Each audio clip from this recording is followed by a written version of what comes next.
Hey, Josh Williams here, guys, with another bonus episode of the One Man Podcast for you. Today, my guest is Rick Currie. Rick Currie is one of my favorite comics to work with and to watch. I mentioned a lot of positive things about Rick during this episode, so I'll try not to overindulge you guys in them right now. But we have a great time talking. Rick is a fantastic comedian and a very, very successful writer. There's a lot of huge shows in Canada that Rick has been a part of writing for over the years. Open Mic with Mike Bullard, the Rick Mercer Report. There's a lot of different, shows, like a big tenure in comedy, not to mention he's performed at all of the big festivals across the country just for laughs. Halifax Comedy Festival, things like that. So it was really cool. Rick's actually home right now, usually spends his seasons in Toronto, making the commute back and forth on the weekend, but during the summer he's home. So it was very cool to be able to just actually sit down with him and shoot the shit and ask him questions and stuff. As usual, I project a lot of my own questions and concerns and comedy stuff on my poor guests. But we had a great chat about, his process with writing, what it's like to write for TV versus stand-up. Like a couple of old guys, we get into conversations about the internet and apps and how that stuff's changing the world and how neither one of us is particularly good or interested in social media. But, sometimes we like watching the fires go online. But it's a great episode. I had a lot of fun. And I hope you guys enjoyed this conversation with the very funny Rick Currie. I will add just very quickly that Rick has got a couple nights left in Ottawa at Absolute Comedy.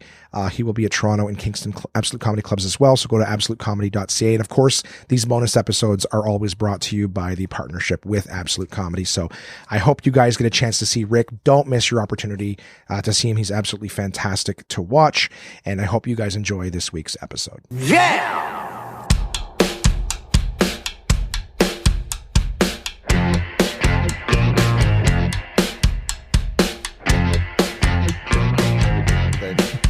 You can decide whether or not that matters to you. You can decide that whether you care or not with these people at this time. Well, I think if that's as far as it went, I think if it's just like that you've upset people and these people will either never come to a show or they'll never, consume your content or whatever it is. I'm like, I could live with that. Yeah. But I think the idea that it's like, oh, you can't say that because we're going to come after you. We're going to destroy you as a person or a business or an artist or whatever it is. That seems, I don't know, that seems too far. Well, yeah, exactly. And an internet mob can sort of do that, even if you're only on the radar for 48 hours. Yeah. Yeah, an internet mob can just drag you through, ruin your whole life, and then move on to the next outrage. Yeah, exactly. Yeah. I wish these people had hobbies other than destroying careers. Mm-hmm. I've started recording, so just so everyone... Oh, okay. Yeah, so we've only got the tail end of that, and we can choose where to start from. I like to have it just come in organically as opposed to... I used to set them up. Hey, today my guest is... Make them feel uncomfortable while I talk about all of their achievements. Right. This way I can... started our conversation. That's right. We hit record somewhere along the way. Yeah, and then it just seems like, hi, join us. You stumbled in. Come in and sit down, yeah. Yeah, we're recording in your lovely backyard and a gorgeous deck, probably... one of the nicest decks I've seen in quite some time.28 I think real estate wise, it's very large. It is. Yeah, it's 2 levels, 20 by 24. No, 28 by 12 and 20 by 12. Oh, okay. I was going to say. This seems. Which side's the 12 side? Because they both seem. Yeah. 2 levels, 12 on it. Yeah, it's gorgeous. Yeah, built by Jim McNally and me. That's right. And Jim's going to be one of my next guests coming up soon on the podcast. You guys just finished adding the 5th floor to your house. Trying to build it up. Like, is this as a giant castle? It's outside of the city, basically. Your gate attendant was very nice when he let me in. Today. Yeah, exactly. Thank you for doing this, my friend. My pleasure. Yeah. I'm happy to be here. And hello to the fellow onesies out there. Oh, wow. You do listen to the podcast. That's very kind. Your time is precious. I have so many questions to ask you. I've written 0 of them down because I don't like to write. That's your gig. Yeah. Okay. You're the writer. I've had the pleasure of watching you work for such a long time now. I think maybe I'll just start. The first thing I ever saw of yours was your OC Transpo bus strike song. Oh, wow. For like that's going back ways. I think that was early 2000s. Yeah. Yeah, probably. Yeah. 2006, maybe 2007. Yeah, around that. So for everyone listening around the world, our entire city some time ago. Oh yeah. Just give me a call in the middle of the podcast. Let's go ahead and put that on silent. That's actually an old-fashioned phone with a cord that Josh carries around with him. That's right. Yeah. I just make it sound, oh, guys, sorry, I'm getting another call. You know how this life is.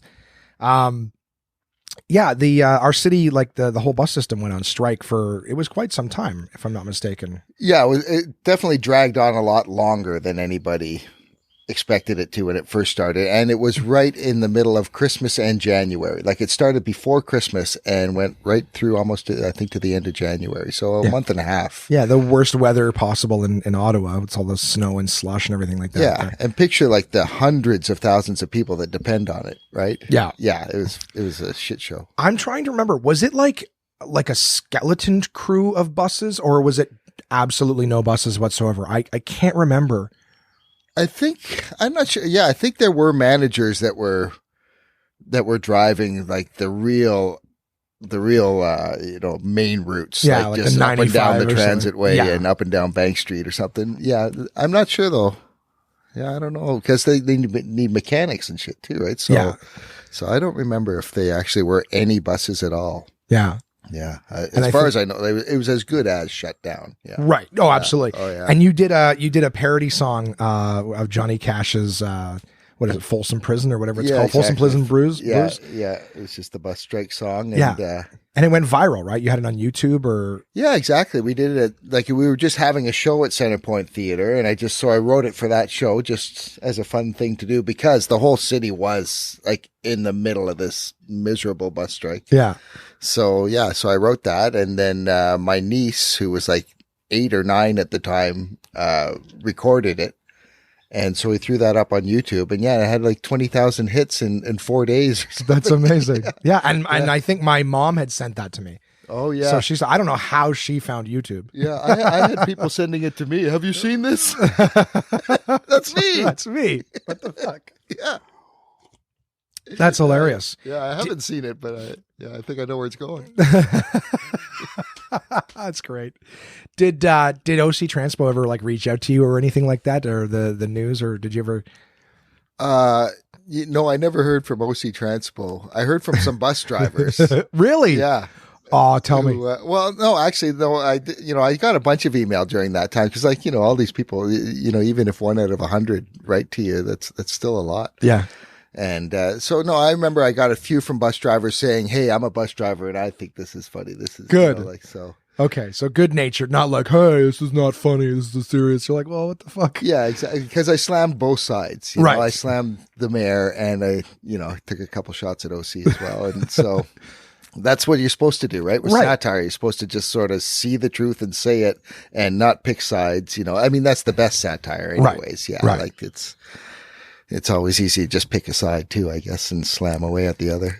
It just feels so boring when that's the case, because you know what you're going to get. Like if it's a show or something, like, right now, Kimmel is going to go at Trump like every episode.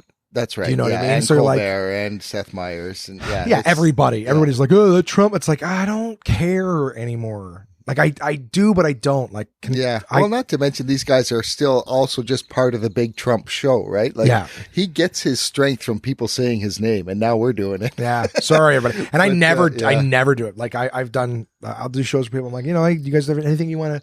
And they're like, "Oh, Trump." I'm like, no, don't care. Yeah, don't care. Right. Yeah. Yeah, even if it's negative, you're still adding to the well, you could spend all day on the internet, right? And you all day on the internet and just absorb. Like, it's not enough for you guys. Like, there's no part. You're like, macaroni and cheese for dinner again. Like, what? Something different, please. That's right? Yeah, and Trump would be there. I'm going to put hot dogs in there for you. Hot dogs in 2022. Yeah. Fuck. That's just, I don't know. That's how I feel about it. So I don't like to find the ones where I used to not really like air farce for the reason that, like, I just, it didn't matter what they were saying. Like, you knew the punchline was going to be like, someone being, "Oh, did you hear about that big garbage dump and blah, blah, blah. Man, it smells worse than the new liberal candidate." Like, where every punchline's going. Yeah. Right? I'm like, I think it's almost like they have like one of those email templates where they just, it's always the same thing. And they just put the name in for you. "Oh, thank you, Josh Williams, for applying for this job, but we've decided to pursue other candidates." Like, okay. Yeah. That was a copy and paste email. They feel like copy and paste jokes. Yeah, mail merge. Yeah. So, I kind of, like I said, I'm at a bit of a loss as to where to start because of the fact that your accolades, and of course, I've already said them in something that I haven't recorded yet. Let's mention them some more. Let us. No, but I think you're incredibly accomplished. It's just because I've been hanging around for so long, right? Like that's horseshit. I know guys who've been hanging around for a long time that have not come anywhere near the accomplishments and the accolades. That's very humble of you, but I know a lot of people in the community that your name is what comes up when a lot of guys talk about the work ethic and things like that. Wow. Okay. Well, yeah, that's definitely it. Eh? Like, it's one thing that I sort of was told when I first started is in comedy, you can, to a certain degree, win by default in that, you know, a lot of the guys, I mean, this only means if you're thinking of other comedians as your competition as opposed to your brothers and sisters, which really is what it is. But when you're first starting out, for sure, they're kind of competition, right? You're fighting for stage time and for the club bookers to recognize you and see you above the fray, you know? So at that point, you can, so many people take themselves out of the game by, not working at it or just, you know, showing up and screwing around each night or drugs or alcohol or whatever. Like a lot of people just sort of self-destruct, you know? Right. So if you just do the work, you're going to be ahead of half of everybody else. Absolutely. Yeah. Well, and speaking of just starting out and everything, can I ask what got you into comedy? Who was Rick Currie before the comedian, and what got you into comedy? I was a high school student. Like I've been doing this since I was in Bell High School when I started at Skid Row, which was an improv club in the exact same room where Yuck Yucks is now, 292 Elgin. Really? Downstairs? Yeah, downstairs. Yeah. Yeah. And the stage though was at the end of the room, sort of where the green room is now. Yeah. We had a stage there, and the green room was the backstage. And it was an awesome stage though. It like I said, it was an improv and sketch thing. So you know, there was a back on the stage that had these revolving panels that you could put with magnets, just a whole sheet of plywood on that, you know, it might have a different scene on it, you know, like oh, cool. Yeah, you can just so use them as sets kind of thing. Yeah, exactly. Yeah, nice. Like you do quick sets on the fly. And where the waiter's station is now for Yuck Yucks, at the end of the bar, down at the far end of the room, that was my sound booth. That's my first job. I did sound lights, and I, you know, cleaned up backstage because props and costumes would go flying every performance. Right? People come backstage and like whip the shit off and then run back out, you know. And so that was my job, to keep the backstage sort of organized, because everything had to go in a certain place so they could find them. You know, like, right. Anyways, so I just ended up getting a job. I was in high school. This is a long story, but that's okay. We have time. Right, eh? It's a podcast. Right, yeah, that's the best part. Podcast. If they don't have time, they just pause the episode. They go back on the way home. All right, or fast forward through this long story. But yeah, like I was in my last year of high school, and part of that. I was taking an English course, and I had to do an essay. It was sort of based on theater. I mean, I've always liked shows, you know, I've always liked theater. I was in the, you know, drama guild and stuff at Maryville. But anyways, now I'm at Bell, and Mr. Grant, our teacher, says you have to do an essay on something. I decided I was going to do it because that year, 1984, Skid Row and Yuck Yucks had both just opened in Ottawa. Right. So I called Howard Wagman and Derek DiOrio, who was the guy running Skid Row. Okay. And set up interviews with both of them. And I went down to meet Howard, and I waited and he never showed up. And here's a crazy thing. After he didn't show up for that, I walked down to the Bank Cafe, which was at Somerset Bank. Okay. At the time. It was a bar. Where my now wife was the bartender, and I sat there and talked with her, and, you know, wow. And then anyway, so, isn't that crazy, eh?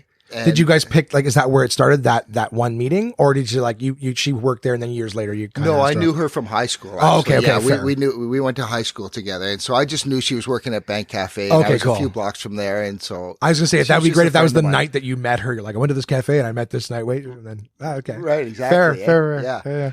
And so anyways, then a few days later, I had a interview with Derek about the Skid Row thing. And he was working at this, they used to do all these crazy, ads, radio ads, back in the day. It was sort of they were funny. They were hilarious ads. And this Sound Venture was the company, the advertising company that produced them. And so that's where I went to interview Derek. I didn't know he was involved with that. But anyway, so I'm sitting in the waiting room. And they've got like this blue leopard skin drum set up in the lobby of this advertising agency. And I'm thinking, wouldn't this be a cool place to work? How great is this place? Yeah, like they make these ads that I've been listening to and laughing at on the radio. Right. And this is where it all comes from. So anyways, I got this grant through the John Howard Society, who normally their job is to reintegrate prisoners into society when they come out of jail. Yeah. But somehow I ended up talking to this employment counselor, and she said, well, there is this John Howard grant. And somehow she worked it out that they paid my salary while I went to this advertisement agency to work and learn. And so then he said, well, write us 3 ads and let us know, send it to us and I'll let you know what I think, So I went home and I wrote 3 radio ads that I thought were pretty funny. And did you get to make up the companies or the products or whatever? Yeah, I just go have fun, make it up, and let's hear you pitch it. Yeah. I just made. I remember. Yeah, I made one for Levi's, and one was sort of like it was Jacques Cousteau in search of Brian Mulrooney's lips, I think was the thing. But anyways, but then he called me back like a few days later and said, yeah, we don't need a writer, but we have this comedy club and we need somebody over there. And would you do that? So anyways, that's a long way to go about saying I was trying to get into advertising. No, that's cool though. That's but really ended cool. up, so you weren't trying to be a comic? No, Okay. I mean, I liked comedy. I've always been a fan. But, and I wasn't even then, like I say, I started then, but really for the first 4 or 5 years, like from 84 to 89, I was backstage. I was lights and sound and, yeah. Cause I find that a lot of people who work in the comedy, like it's kind of almost 2 things. Like a lot of, for myself, I was interested in comedy. I got a job at the comedy club to be closer to comedy. Right. Whereas I'm also seeing a lot of people, there's a few comics who, Rebecca Reeds, for example, I don't know. I'm not 1,000% sure that Bex had no interest in comedy, but Rebecca was like a server at the club for like a year, I believe, maybe more before she ever got on stage for the first time. So I think it was almost one of those things where like her having a funny personality and then being around comedy was just maybe like, fuck it, I'll try it. Yeah. Same with Nick Burden. Nick Burden was kitchen and then bar and like forever just working at the club. Yeah. And then fuck it, I'll try it. Challenged him, right? He said, well, Jay told him one time. Yeah, exactly. And then I told him when Birdie's like, well, I'm just going to do it for the money. And I said, well, be careful because you don't get to just do comedy once, enjoy it, and then never. I go, it gets its claws into you once you do it. Yeah, you go home and think, I could have done that. I was chatting with him just this year and he was like, yeah, you're the only one who sort of called me on my thinking it would just because that's what he said. He goes, comedy's going to be a thing between golf and snowboarding for me. That's what he said to me when I told him. I go, I think it's going to end up being a little bit more. And now it's all he does. Right. So it's tough. So I see a lot of these guys, doormen, but so you were kind of in that school where I enjoy it. Like that. Yeah. And you were working around it. And then I was working with these guys and they were doing great. Like, Derek DiOrio, Jack Yamey, Andy Loney, Rick Jones, Dan Lalonde, they were Aiden Sutak. They were like the core group and, they were hilarious. And, so we played at the National Arts Center, like, for 3 years in a row, in the summer times. And we shot a Skid Row, a CBC pilot. Oh, nice. Which, was turned down in favor of, Kids in the Hall. So shows what they know.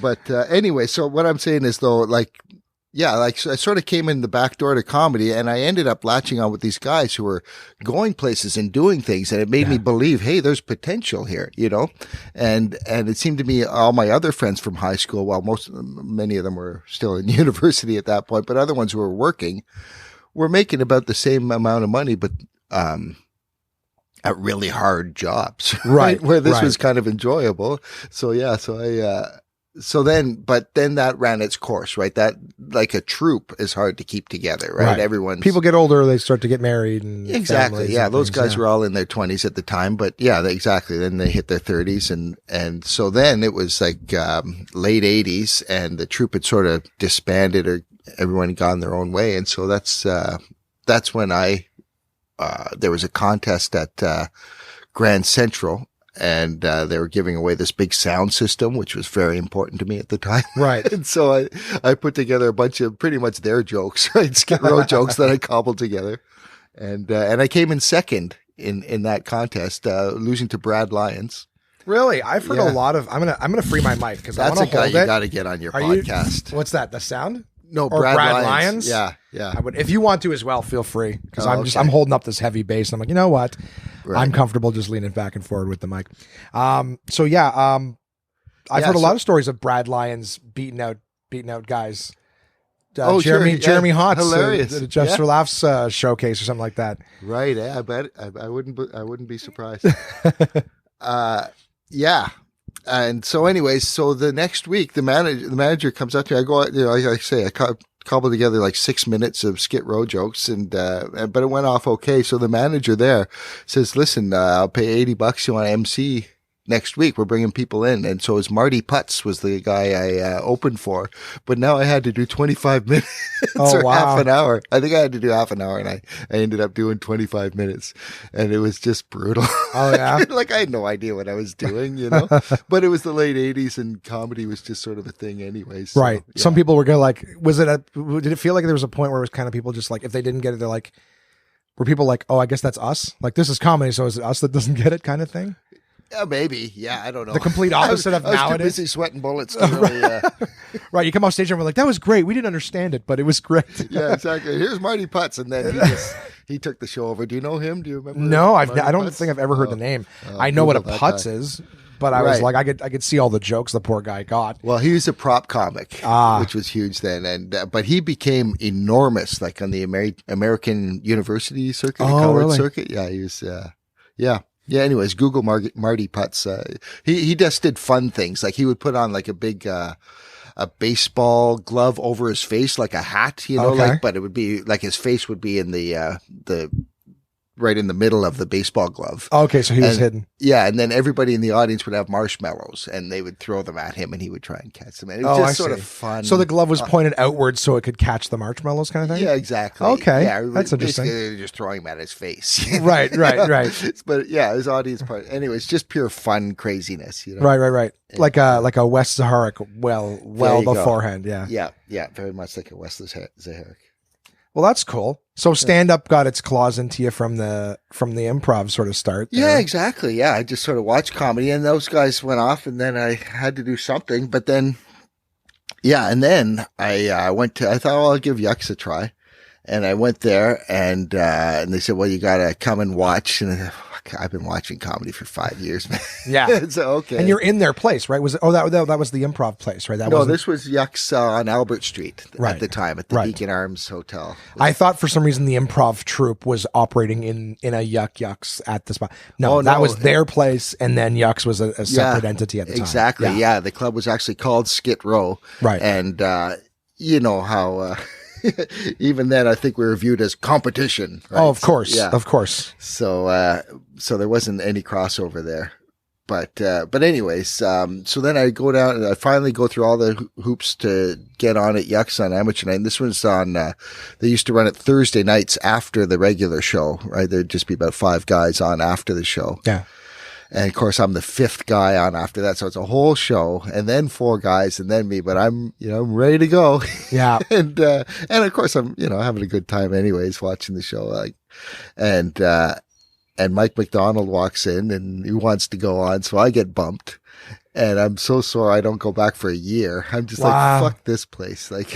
Fuck you, and then I had a cassette tape of my, contest at Grand Central that they gave me, right? They taped everybody and gave you a tape. And so I had this girl at my place I was trying to impress. Nice. I'm like, hey, you want to hear me doing stand-up comedy?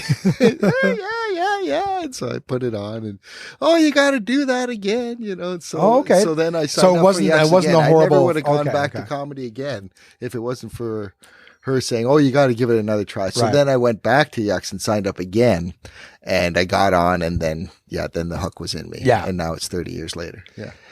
Jeez. Well, and a lot has happened in that time. Like, do you remember how long it was from the point that you started doing it to like you were actually getting paid work? Because now that the time is up and down for some people, like, some guys are on stage and then, a year later they're already getting, good paid work. Whereas some guys are 6-7 years still trying to, get the right attention, get in front of the right people. Right. Was it a long time for you before you were one of the paid regulars, or? No, I was pretty quick, because back then there wasn't 100 people trying to do it. And also, like I say, I'd been watching comedy for 5 years. And so I had I had this shtick worked out where I had this big closer. I had this ghetto blaster, right? Like this cassette player, right? Which I attached a guitar neck onto.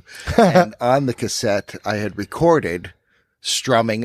First I had like the tuning? The tuning, exactly. Nice. And then I dropped my pick inside it, and I had that as I tried to shake it out. And and then I had the strumming as I sang this song. But then there was this crazy lead break, where I'd be like Jimi Hendrix all over the stage, posing. And then it would go right back into the strumming. And then at the end, the huge applause, thank you. Anyway, so it's like, it was a whole concept bit, So I walked into the club with a closer, So, so I was working within a year, but, middling and stuff. I wasn't straight to headline or anything.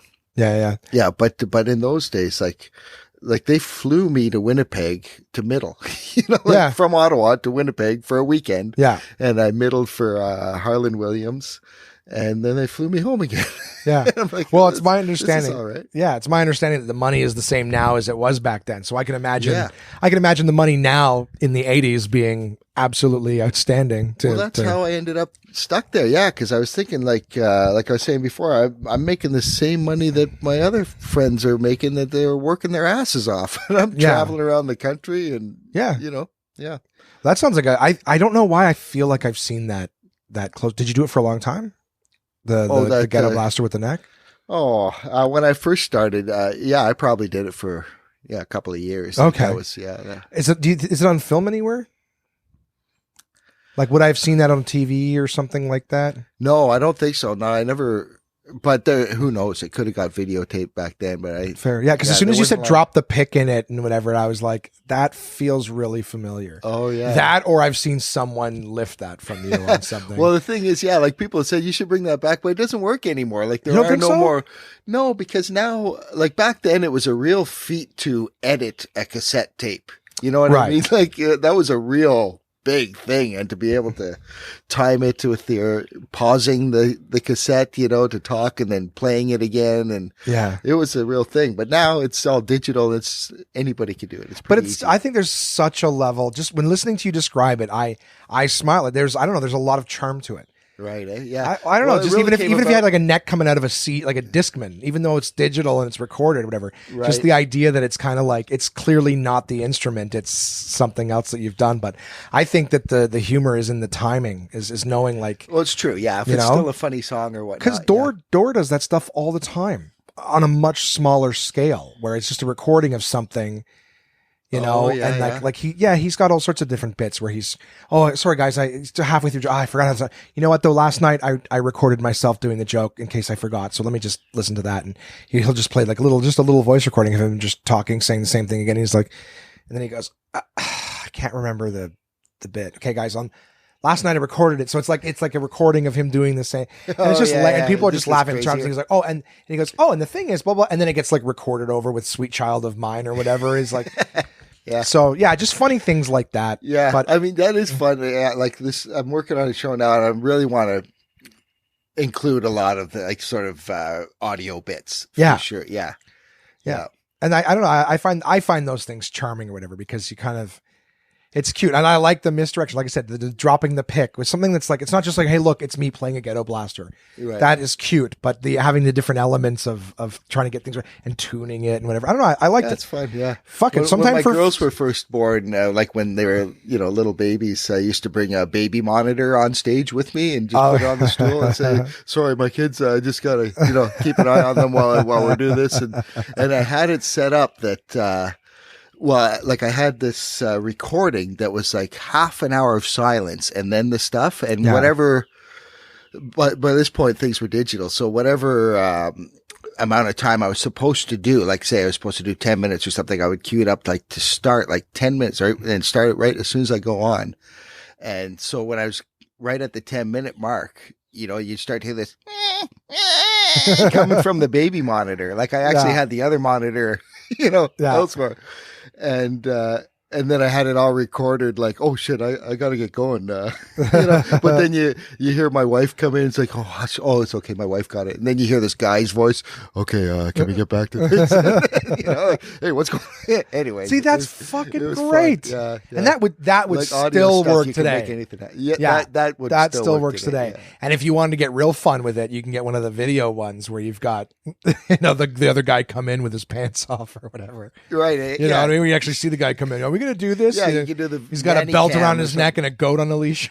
Right, exactly. You know what I mean? Yeah. Like, so that's not pure stand-up, I don't think. Like, so there'd be some pure saying that's not stand-up, but it's still comedy. Listen, like, no, comedy's comedy. Yeah, exactly. I was going to say none of the successful comics are walking around telling other guys what comedy is and what's not comedy. Right. It's only the ones who are jealous of your success. Let's get back to that. God damn it, Captain Successful over here. You were a writer on the open mic with Mike Bullard. Yes. Right. How did that come to pass? I wasn't one of the original writers when the show first started. Well, and I don't even want to fucking know. No, I'm kidding. Yeah. Well, I just knew Mike from the stand-up circuit, just from Yucks. Yeah. And we always got along okay. And but when it first started, it was Sean Tweedley, Rob Ross, Greg Lawrence, Lawrence Morgenstern, and Mike. I think that was it. Like, that's a Canadian show for you. Like, you're lucky to have 4 writers, Really? Is there not that many? That's not many, no. Like, well, I mean, if you see, at the Colbert or something, like you see a list of 50 writers. Oh, really? Okay. I was gonna say, yeah. Sorry, like 4. That's the average in Canadian.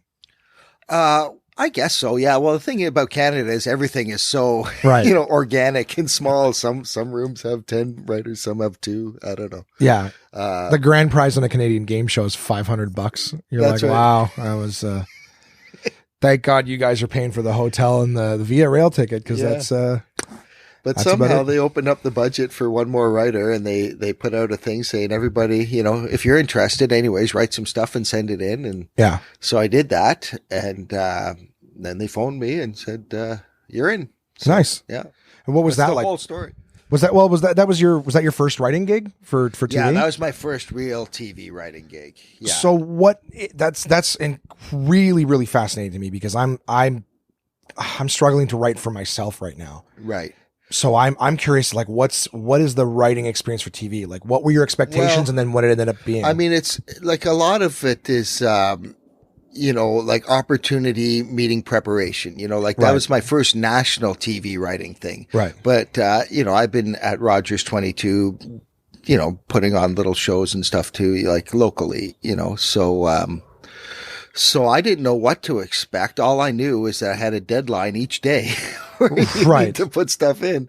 And now, see, this is, I kind of ramped up into it because I didn't have to go into the writer's room, which would have been all good anyways, because I knew all these guys from Yucks. I think that helped me get hired too, is they just, it's easier to hire somebody Right, of course. So they already know you're funny. Yeah, exactly. You didn't send in 2 fluky pages of jokes like you're funny. Well, it's funny. Sean Tweedley, he was a writer, but I think he was the warm up guy too, right? Exactly. Yeah. Like he'd do the warm up show, and he told me that mine was the only one that was actually in script form. So oh, really? That's how I got picked. I'm the only one that actually wrote out like, Mike says this, and then the other person says that. Okay. I don't know what. Anyways, did you take any classes for that? No, I didn't know. Really? You just had seen scripts before, and you're like, I guess this is sort of, or you just sort of happened to do the setup. Sure, yeah. I mean, right back to when I wrote those ads out of high school. Like you had to write a script. Yeah, right? voice 1, voice 2. Yeah, exactly. Male voice. Yeah. See, that's the thing. Like, I find that stuff writing to me causes so much anxiety, so much because it's really, something. It's like when I listen to these guys who are like, yeah, I wrote a script. I'm like, you just wrote a script. Fuck it. Today I'll write a script. Well, like, yeah. I hate those guys too. Yeah. But it's one of those things where I'm like, okay, I know that the deadline helps. I had a boss who used to say to me, I just know guys who perform better when they got a foot on their neck. You know what I mean? Like, it's just, if you got you're left to your own shit. And that's the thing. Right now, I have no deadlines or anything like that. So I'm not really writing or creating much or whatever. Yeah. So, because it's hard, right? It's not easy. Like I do, like, I sit down and try and write, and within 4 minutes I'm out of my chair wandering around the house. Really? You're making a cup of tea. Yeah. Okay. Cause that's what I want to, it's one of those things, like, I want to ask you about it, but I'm like, I don't want to take your secret sauce kind of thing about it either. Is like, so let me get everyone else up to speed. You've written for Mike Bullard. You've written for numerous CBC productions. You wrote for the Rick Mercer Report, the Monday Report. Before that, when it was no, I came in after the Monday. Oh, really? Yeah, that was the first few years of the Rick Mercer Report, but it was already Rick Mercer Report when I right. Okay, started, and you've had, which is probably was what #1 show on CBC, very likely. Like, well, like I don't know. Like, I don't know how we stack up against Tommy Hunter or I don't even know. Challenge. Well, let's put it this way: I've never heard of either of those two. So if that helps. But I watched while none we of were them on the air. We got, like, if you saw the ratings for a Tuesday night, it would look like a mountain, almost like it would like kind of climb up and peak and drop off, and we were always the peak of the ratings. Yeah. Yeah, that's fantastic. And have you, like, I know you've written for, I already forgot the name of it, but you wrote for like a book award, a Canadian book, the Gillers. The Gillers, that was the one. Yeah, you wrote for that this year. Have there other TV shows that you worked on as well? Oh, sure. Yeah. Canadian Country Music Awards and, the New Year's Eve specials. And, but those are all, even all those outside shows that's all Rick Mercer letting me ride his coattails. Yeah, but you know what? I still think that's like Rick Mercer is probably, as far as the CBC, because like a lot of people don't know, like we have two big broadcasting channels in Canada, CBC and CTV. That's pretty much it. Yeah. They're global, but yeah. Yeah, and I can't remember the last time. I don't give a fuck. I stand by what I said. Sue me. Do whatever you're going to fucking do to me. I can't. I just didn't want them to feel left out. No, that's fair. You take like care of you. Brother. I gotta own my words. I've been so terrified lately to say anything, and who am I pissing off? They're the two big fuck ones. it. Yeah. You didn't come to mind, Global. Yeah, maybe put up some better sort of content. Public broadcasting, because I know you get people in Oregon listening and stuff, right? Yeah. Oh yeah. There's people. I'm amazed. I got people reached out from Stockholm this week. That's awesome. Hello, Stockholm. Sorry, we're name dropping channels you may have never heard of. I'm hoping you're hearing some North American birds in the background. Yeah, exactly. Out, eh? What is this done? Yeah, exactly. It sounds like a Schluppendorf, but it's a warbler. What's with your goofy? Yeah, a warbler. What's with your goofy language, Sweden?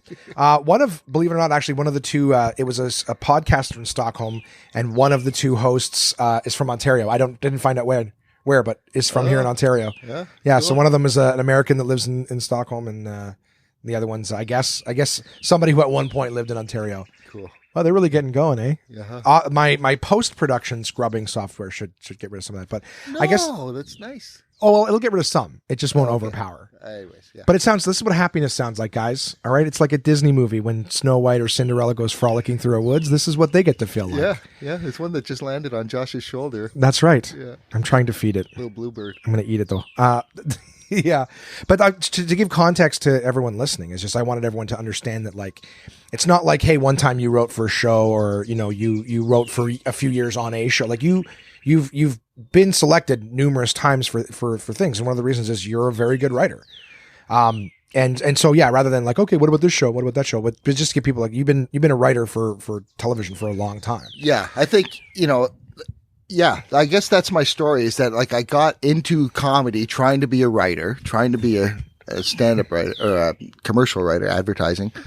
And then, have always tried to use the stand-up as a way to get back to writing. Really? I don't think I'm a natural performer. I think I've learned how to perform over the years. Really? But really, it was just out of necessity because somebody had to say the things I wrote, and nobody else was going to say them, so I had to. Oh, really? Listen, you ever decide you're done saying them, you let me know, and I'll write you a check for some. I did say this beforehand, and I want to get it on the podcast. Is I don't know if I've mentioned this with some of the other people that I've interviewed. Not to say that they don't count on this list, but there's not a whole lot of comics that I can watch every single time they're on stage. For audience listening, you work with a lot of guys that you like, and that's not to say you don't like their material or anything like that. But when you're working with a guy for a week and you're doing like 8 shows together, after a night or two, like you've heard his act. You know what I mean? You're not going to the movie theater 7 days in a row to watch the same movie. You've seen it, and yeah, maybe when it comes out on video, I'll watch it again, but you're not trying to watch, 8 hours of the same thing, whatever. Right, yeah, you think okay, he's into his bit about toasters, so I got 4 more minutes. Yeah, exactly. Yeah. Like it's not that you don't appreciate the comic, it's just that you've seen it. But there are a few guys where every time they get on stage, I know the jokes, I know where the pops are, and it's almost, I guess I don't want to sound too, what's the right word? I'm not trying to kiss ass. And I'm not trying to overbuild what it is, oversell it, but it's almost just like when you watch it, like I know where all the beats are, but I just like watching the craftsmanship, and I like watching how the audience responds to it. And there's so many different things, like your dog joke about getting the dog's tongue pierced. Oh yeah. I won't give the joke away, but I love watching that joke and everyone just enjoying it like as it's a cute thing. And then when you hit that line about, but when that dog licks himself, I'm like, I love waiting. Love waiting because I'm like, they're going to laugh and they're going to, and I love I want to hear that part. You know what I mean? I want to hear how they enjoy how you completely turned it around and everything like that. Like, I love that. There's so many things like that I find you're right. I like those cliff edges. Yeah. Yeah. Like, you're just driving along and suddenly, we fell off a cliff. Yeah, exactly. And it's like, it's a great balance because it's, what I like about it too is it's clean, but you have like the subtleties and the nods, the innuendos and stuff like that. It's not, you're not being dirty, but you can talk about things that aren't just like, oh my God, gas prices in grocery stores. Isn't that crazy? Like, sure, I appreciate your writing. And one of the things I appreciate being able to watch how people react to certain things and even just the craftsmanship. Like it's funny. Yeah. People say I'm a clean comic, but if you really analyze it. Yeah. It's I think too, people think clean comedy is boring comedy. It's almost like safe comedy. Do you know what I mean? Because I mean, like anything, right? Like both sides of that spectrum can be used as a crutch. You'd say, well, wasn't that funny? But it was clean, Did you hear Brian Regan recently said something? Because he's been called a clean comic. And Brian Regan was like, he's like, well, it was clean comedy. People make it sound like, oh, it's boring or whatever. It's like not. He's like, you know what else is clean? Like an empty stage. An empty stage is clean. It's not the clean is not the entertainment part and the joy. It's still comedy. It's still funny. Like, it's comedy. Just because I'm not talking about my dick in it, what it makes it like a lesser comedy or something. Like that's right. I truly believe. I would think it make it harder. Yeah. I think it makes it harder to go, what's funny with that? Because the amount of times I've come up with a premise and I'm going through my little 3 examples of things, and it's like something dirty comes in because it's easy. Right. You know what I mean? And I don't necessarily think like shocking per se, but it is easier to make someone laugh about something that you don't normally hear people say. Oh, he said penis or whatever. It's like, I'm not. That it cheapens the laugh, I think, or at least you can't sit around bragging about how. I don't know. Like we're all painters, right? And some guys like to use reds and yellows. And some guys like to use grays and browns. Yeah, exactly. But each painting can be great. It can be great. Well, that's the thing, right? At the end of the day, funny is funny. The same conversation, whether it's dirty or clean. Yeah, exactly. There's no way you can say that all dirty comedy is like base and stupid, because it's not. I mean, there's hilarious, and you're right. And all clean comedy isn't boring either, right? Jerry Seinfeld fills stadiums, right? And yeah. I still don't like his comedy. Oh, well, maybe that's not a good example. No, I'm kidding. I get it though. I get it. I've just never found. I had this conversation with somebody recently. It wasn't on the podcast, but I like the comics. So there's 1,000 other examples. Oh, fuck yeah, that are clean. That are absolutely. Oh, Jim Gaffigan and Brian Regan are 2 examples. Yeah. There's all sorts of great guys who are funny, clean. And like you said, a clean stage is, if you're looking for clean, there's an empty stage. That's clean. Mike Wilmot is equally hilarious. Right. So right. Yeah. Well, I miss, like, one of the things I want to say is I've always been a fan of like George Carlin because I love his use of words. Do you know what I mean? Okay, his interest in vocabulary and vernacular and things like that. Like, right. And that's one of the reasons that I enjoy watching you, is that it's not like, hey, here's a simple idea, blah, blah. Like your choice of words, your writing style, everything like that. Like I do enjoy listening to how it's crafted. Okay. Do you know, does that make sense? So it's almost like I used to use this example a long time ago, is like, how you can walk into a house and be like, wow, this is really nice. But then once you start to learn how building and studs and drywall and everything, it kind of loses a little bit of the magic, because you're like, I know how, it's not just, wow, I can't believe this thing exists. Is you start to be able to look at the molding and and you know how it's all put together. So it kind of loses some of that mystique. Okay. But then you cross a second, layer where you're like, oh, now I get to actually enjoy the craftsmanship and see how they did that, and I can actually appreciate it. It's not just like, oh, it's just slapped in pieces of wood. It's like, no, that was really fucking hard to do what they did there, and that looks really well done and everything. It's okay. Yeah. I don't know if that makes sense. I know what you're saying. So now, even as a comedy insider, I get to still, there's guys who I can still, rather than going 80% of comedy for me is, I know the formula of a misdirect, I know the formula of set up punch and things like that. So I tend to see a lot of comedy and I know where it's going before the comic gets there. And I don't like getting to the punchline before the comic does. Right. Do you know what I mean? So as soon as you can start hearing the, right? That's supposed to be the point. Right. Exactly. We're supposed to, they surprise them. So when I hear a setup and I think you know where they're going. Yeah. Right. Well, and that's why I enjoy the guys who are like I said, it's just, the dog's not chopping his tail off. I just got his tongue pierced. And you're like, oh, ha, ha, ha, ha. Like it's like, no. And then it's like, right. And then it just goes, and it goes so much funnier with the last line too. It's great.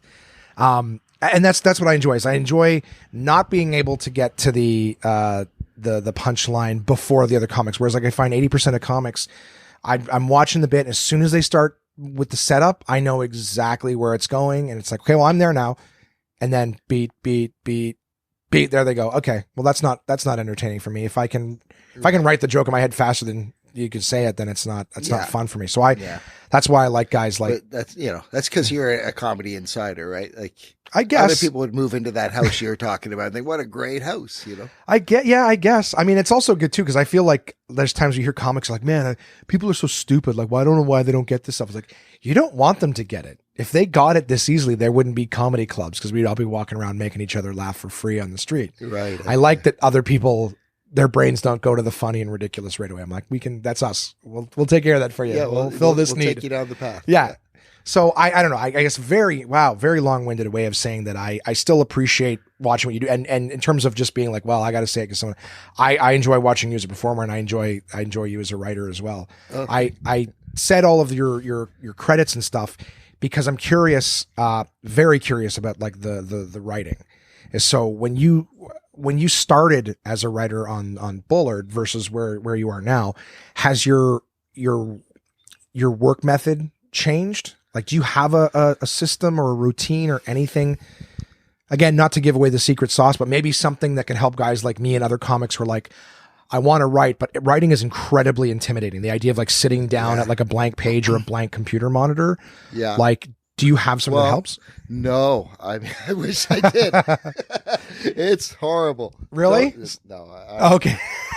No, I mean, yeah, it's like what you said before. It's the deadline that gets you going. But I mean, sometimes there's not a deadline, so you need something to motivate yourself. Right.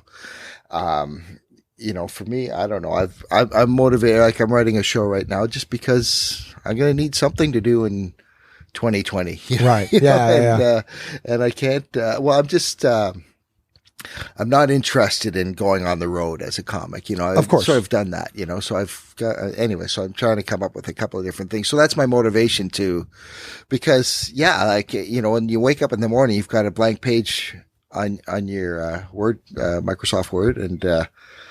And if you decide this is too hard, then when you go to bed that night, you still have a blank page, and the beauty of it, here is something though, is you can't break it. That's the thing, right? Like, I'm not the first to say this. You just start writing. Right. Just start moving your fingers on the keyboards. Even if you're just writing, well, now I have to fucking write. This is terrible and I really hate doing this, but here I am typing away. I thought maybe I would try to write something about this, but I can't, but that's really hard because I have to write about that. Anyways, eventually you'll start to get on a jag, hopefully. Okay. But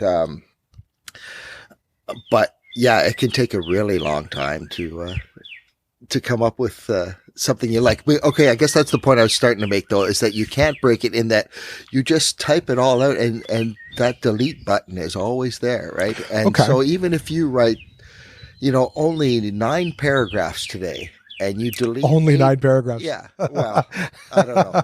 I would consider that a colossal success. Okay. So no, just joking. So no, you wrote 3 paragraphs and you deleted 2 of them. Like when you went to bed that night, you got a paragraph. You don't have a blank page at least. Right.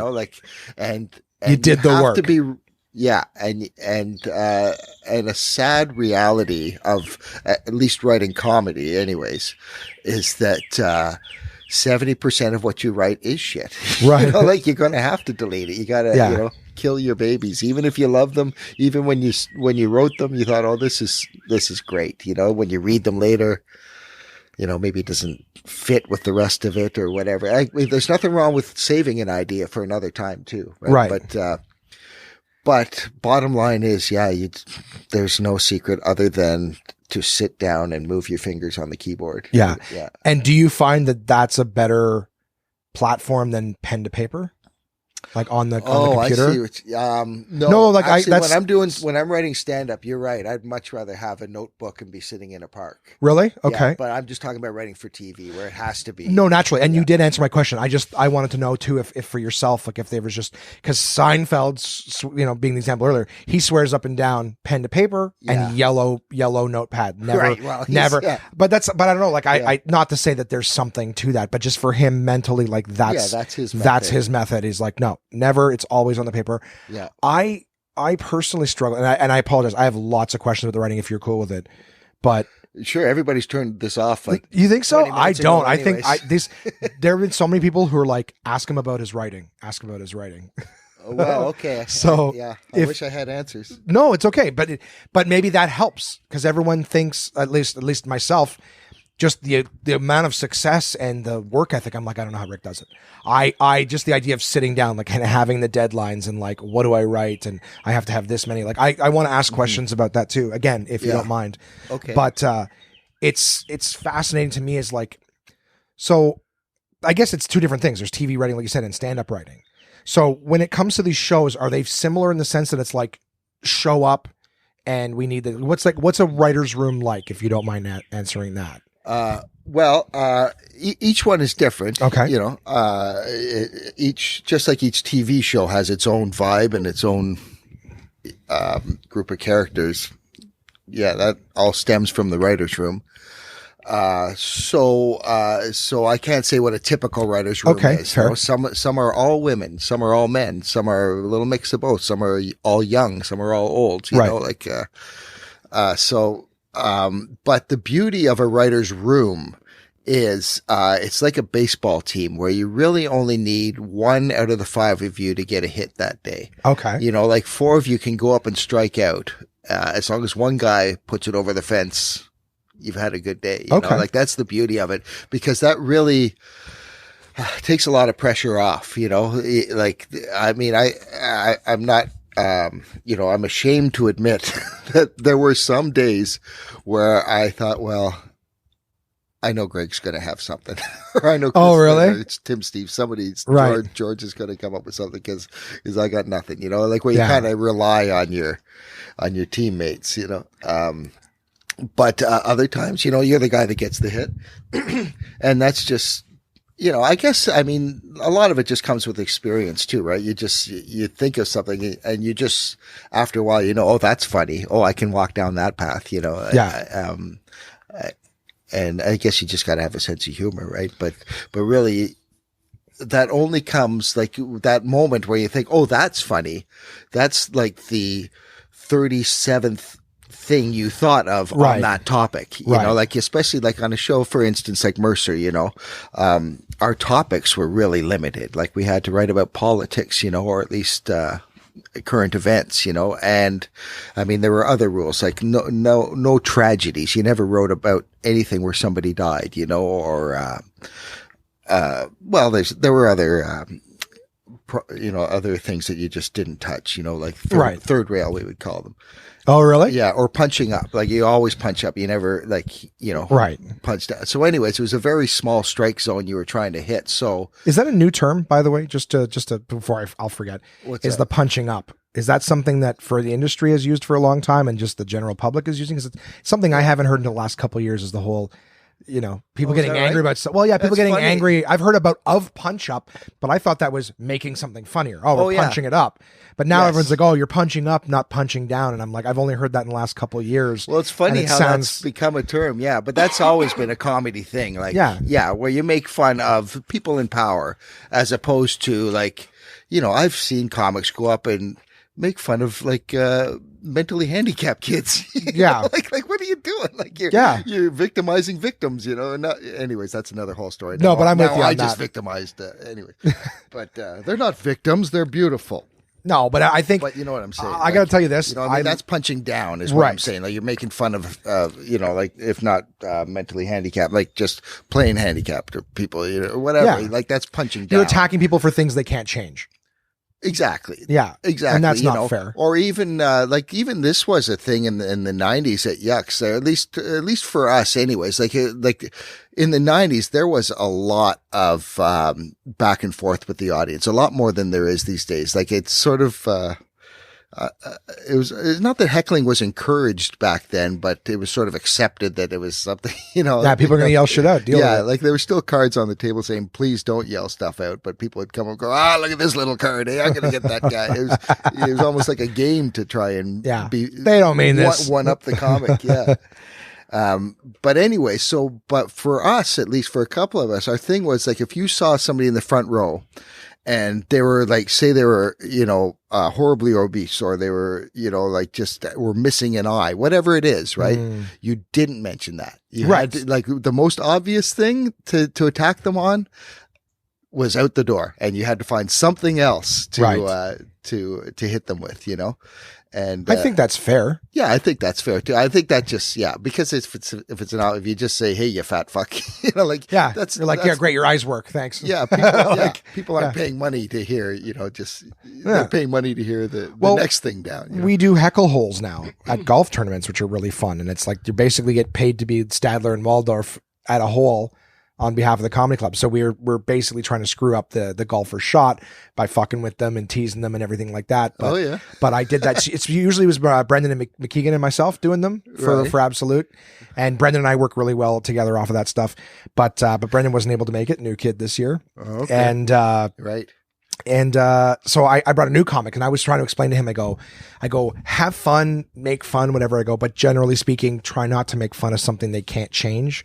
You know, some guy comes with a scar on his face or something like that. Like, don't attack that. But, you know, we can tease the way they're dressed. Goes off to the next hole, like, wants to kill himself. Yeah, he just falls face down in a duck pond. I'm just a big guy with a scar on my face.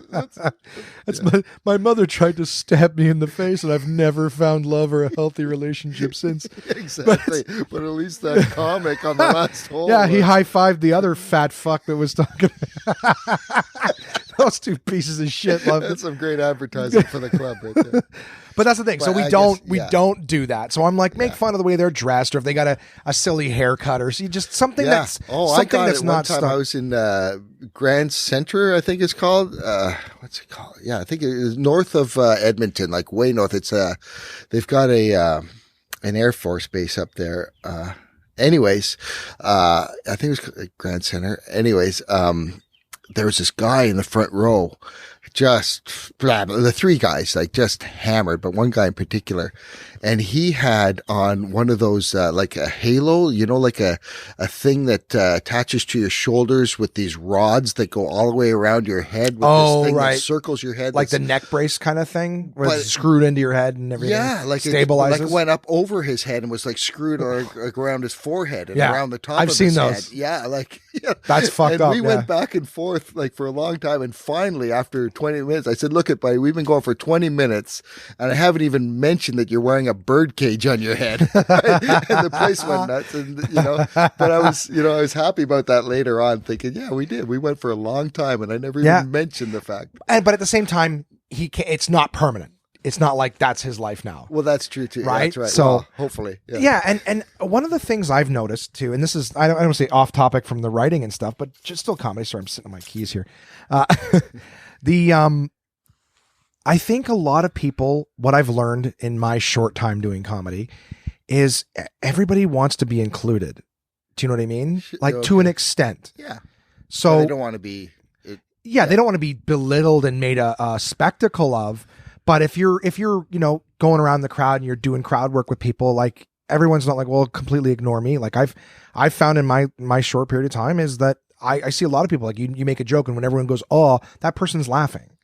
Do you know what I mean? Like you look at a guy like Michael, you look at a guy like Michael Lifshitz, right? Who's a guy who's funny. He's got a great sense of humor. And Mike likes sitting at the table, getting shit on just like everybody else. 5 comics sitting at a table, all busting each other's balls and no one saying anything to Mike. Like, oh, we don't want you to feel, it's like, that's excluding, And he would much rather be part of it and joking around with everybody else than being like, I think that guy's absolutely commendable. And he's, he does speeches and stuff like that for positivity and motivation. I don't know. I found that like when people are like, oh, well, don't make fun of this group or whatever. It's like, I don't know. I hear fat jokes all the time. Make fun of them. Yeah. As much, but as again, much, don't make not fun worse. Of them because of, right. You don't say Mike Lifshitz unless it's funny. But, unless it's funny. Like, Alan Shane, he's a friend of mine who has CP. We used to make a lot of jokes about his CP, but he loved that, because it's a reality. Well, and he's one of the guys when that happens. That's I think at the end of the day is like I'm included in it. I find it's the people who are included that are always ones going, oh, don't include them, don't make them part of it. And you're like, they don't realize that's what they're saying, but you're like, well, you're cool with it because you get to be part of it. Like I would hate to find out that like people were having fun telling funny fat jokes. Like, oh, Josh is coming. Shh. Yeah. No, he's going to be hurt. People that are offended on somebody else's behalf. Exactly. And I think that if those people stopped and went, why don't you ask the people, because they seem to like being included. Everybody wants to be part of the party on an equal terms, not like, you're the only one getting it. But at the same time, it's like, well, everyone else is getting shit on. Gather around and make fun of the guy in the wheelchair. Yeah, it's like everyone else is getting shit on. Can I be part of that too? Everyone's laughing, having fun. I want to be a part of that. Right. So I think that's a thing where I'm interested to see how this all plays out with where we're at now in 2019, and everyone's upset and you can't say anything, and everyone's canceled. It's already started to swing back a little bit. The pendulum, But it's not that a lot of that stuff isn't right-minded and whatnot, but it, like everything else, it can go way over. Well, the road to hell is paved with good intentions. Boom, boom. That was you listening? Yep. Are you listening, all you angry people? That is one of the things. I'll take a second. People, kiss the onesies asses. They're great, man. I like the very few people who got to hear that episode 109 of my podcast before I pulled it down. A few people reached out. And none of them reached out to do with the episode, the part of the episode that was misunderstood. Yeah. They reached out with the part me talking about anxiety and stuff. Like, hey man, if you're dealing with that, like I got emails and messages and stuff. I'm like, well, that's good. The onesies get what I was saying. Right. Do you know what I mean? Like I find the vast majority of my listeners, the only people who've ever gotten upset with my podcast are the people who listened to like one episode and then took issue with something in it. The onesies who listen regularly, which I still don't understand why you guys do. I love you very much for being there. But the fact that you guys will listen to me talk about like 3 weeks worth of like, this sucks. Right. Yeah. Anyways, no, they're great. There are some people, although I think they're fewer in number than they appear to be online. Right. But there are some people that are just, well, the positive people to be, for something to get upset about. Yeah. The positive people are out there living their lives and doing good things and smiling and enjoying the warblers and the world. They're warblers. So, for yourself, in those writing situations, I think you've told me in the past too, where like sometimes you come in like it's like 10 ideas a day or whatever. You like read the newspaper and it's like, give us 10 pitches. Right. And you were mentioning about killing your babies sometime. Like, is that a thing that you kind of have to learn early when you're doing like a writing gig? Is like, you got to create stuff, but don't take it personally when, like you said, like today's not my day to have hits. Right, exactly. Yeah, yeah. Sometimes you do come up with something you think is pretty good, and then it doesn't go through, and you're like, because, back then, like at least on the Mercer show, recycling wasn't really encouraged. Like if you've heard the joke, don't try and put that same joke in another bit next week. Okay. So if it's gone, it's gone. There wasn't like a time where you're like, I think they've forgotten about this. It's 6 months later. I really liked it. Well, I can't say it didn't happen. Okay. but it was not usually well received. I mean, that's the beauty of it. Again, like they were really good there about trying to free you up from stress in that. That's Is that now. you? Go ahead. I'll just make noise. I think it's in the other room. Really? Here, I can pause this one my... second. Well, I hope we didn't lose the last hour and a half. I think it's still there. It's recording number 2. So all right, we're back, guys. I think I hit the play pause and then I hit record. So maybe record was ending it. Right. Okay. Well, guys, this will be a first. So you might get, I'm pretty confident it's there. Yeah. Because it is showing recording number 2 and not 1. Like it didn't erase. There we go. It didn't erase the first one. Yeah. So we were chatting about, I think you were saying how, it's funny. We were talking about the, having to sort of kill your babies and stuff like that sometimes in writing. But it's cool to know that, you kind of go through the same thing that everyone else. It's not like, hey, after 20 years of doing writing gigs and stuff like that, it's like, now it's easy. It's second nature. It's still a struggle at times. Oh, for sure. Yeah. Yeah. It's still hard, because, it gets easier if you're writing stand-up and you can talk about anything you want to talk about, you know. But if you're writing for television or something, you have to come up with something about the Bank of Canada raising the interest rate 0.25% on Tuesday. Right? Like that's really hard sometimes. Have you found, because again, based on what I've been talking about lately, and I'm sure with the climate, I don't know.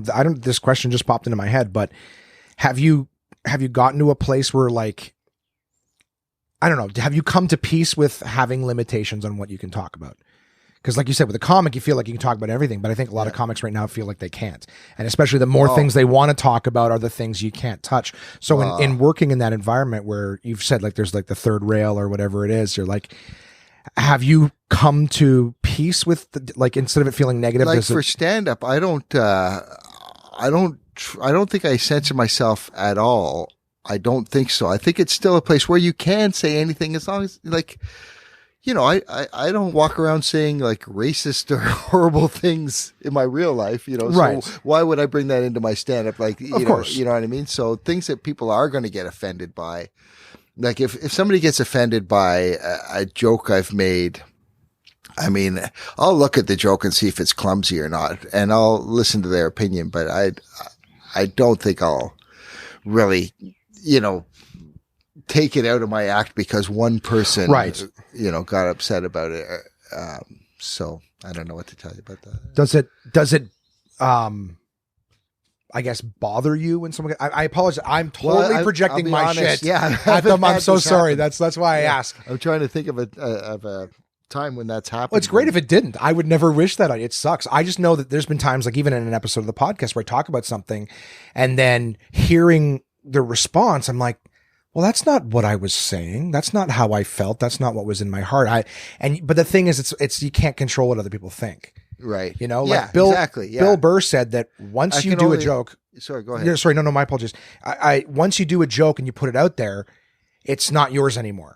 Because it's subject to other people are going to hear. It's like a song, right? There's artists who won't even tell you what they were trying to say in that song because they're like, I'm not going to take away meaning it had for one person by explaining what it was about. Right. Comedy's obviously a little more different. We're not writing goofy poetic stuff, but sometimes what you were saying, other people will completely misunderstand and misinterpret your intention. Right. Or, well, here is, like, I do remember a time when I did get like a complaint, like back in the late 90s, we did like a CBC radio recording thing, and in those days, like, especially I guess if you grew up in Ottawa or whatever, people would tell Newfie jokes, and but it was never done with malice. Like it was just sort of the Canadian word N-word. Newfie, yeah. But that sort of just stood in for like a backwards guy, like a dumb guy, you know?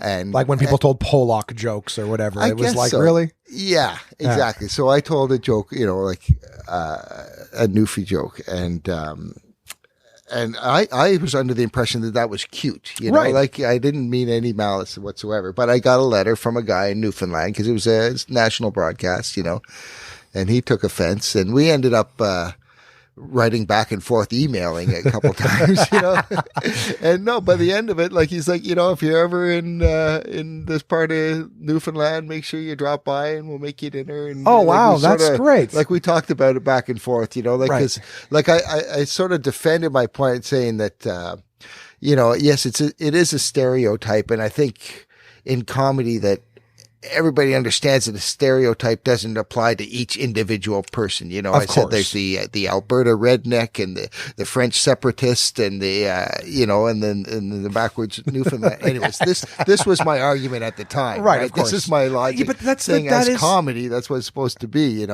But I also said, but having said all that, like if I upset you, with it's the exact opposite of what I'm trying to do. So I'm sorry that that came about that through because I wasn't aware that this is hurtful, that that it hurt you. So that's not what I'm trying to do. So I'm sorry for that. And anyway, so then he wrote back and said, bye, I can see you.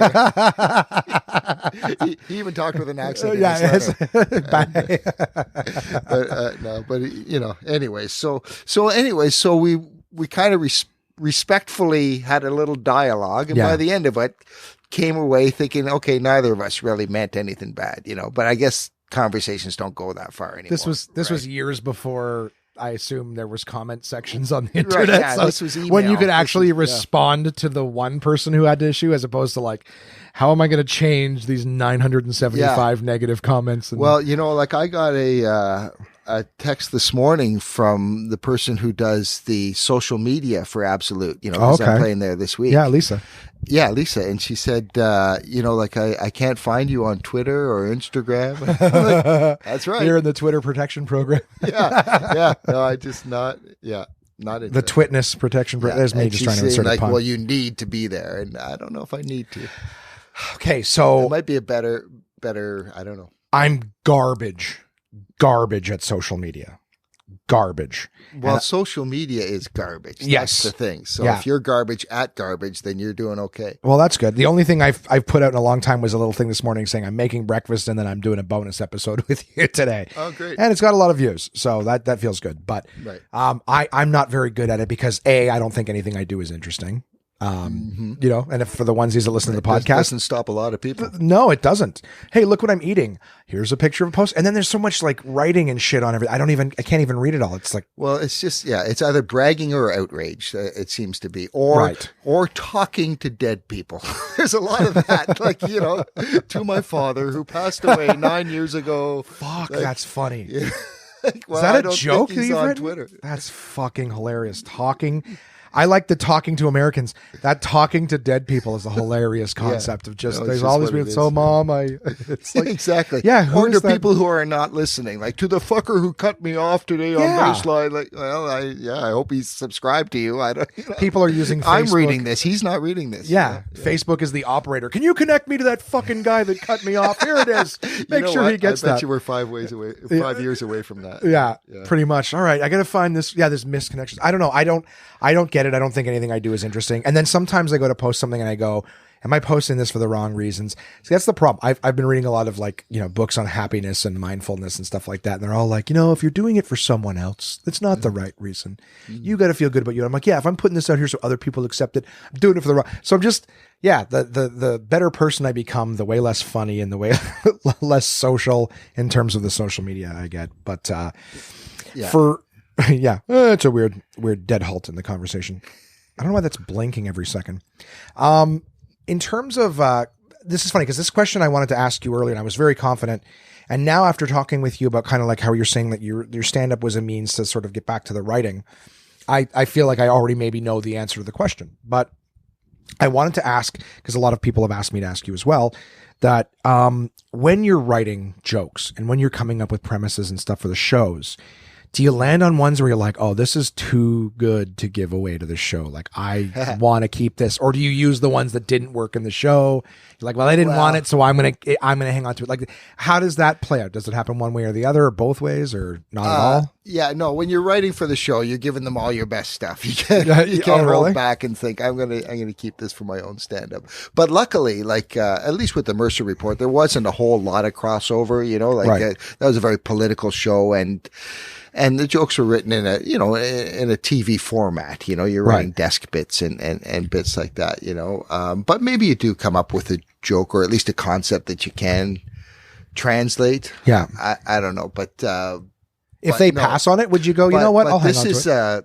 You know, this is why I can't write for other comics, though. Like, I had a comic write to me back in February, so saying, you know, I'm in this festival coming up, and can you, you know, go over my act and can we punch it up together? You know, and no, I'm sorry. Like it's nice to ask, and I don't mean anything bad, but but what if, like, you know, we touch on the same topics sometimes. What if we come up with a great joke for you, and you've given me $100 to help you punch up your act? Right.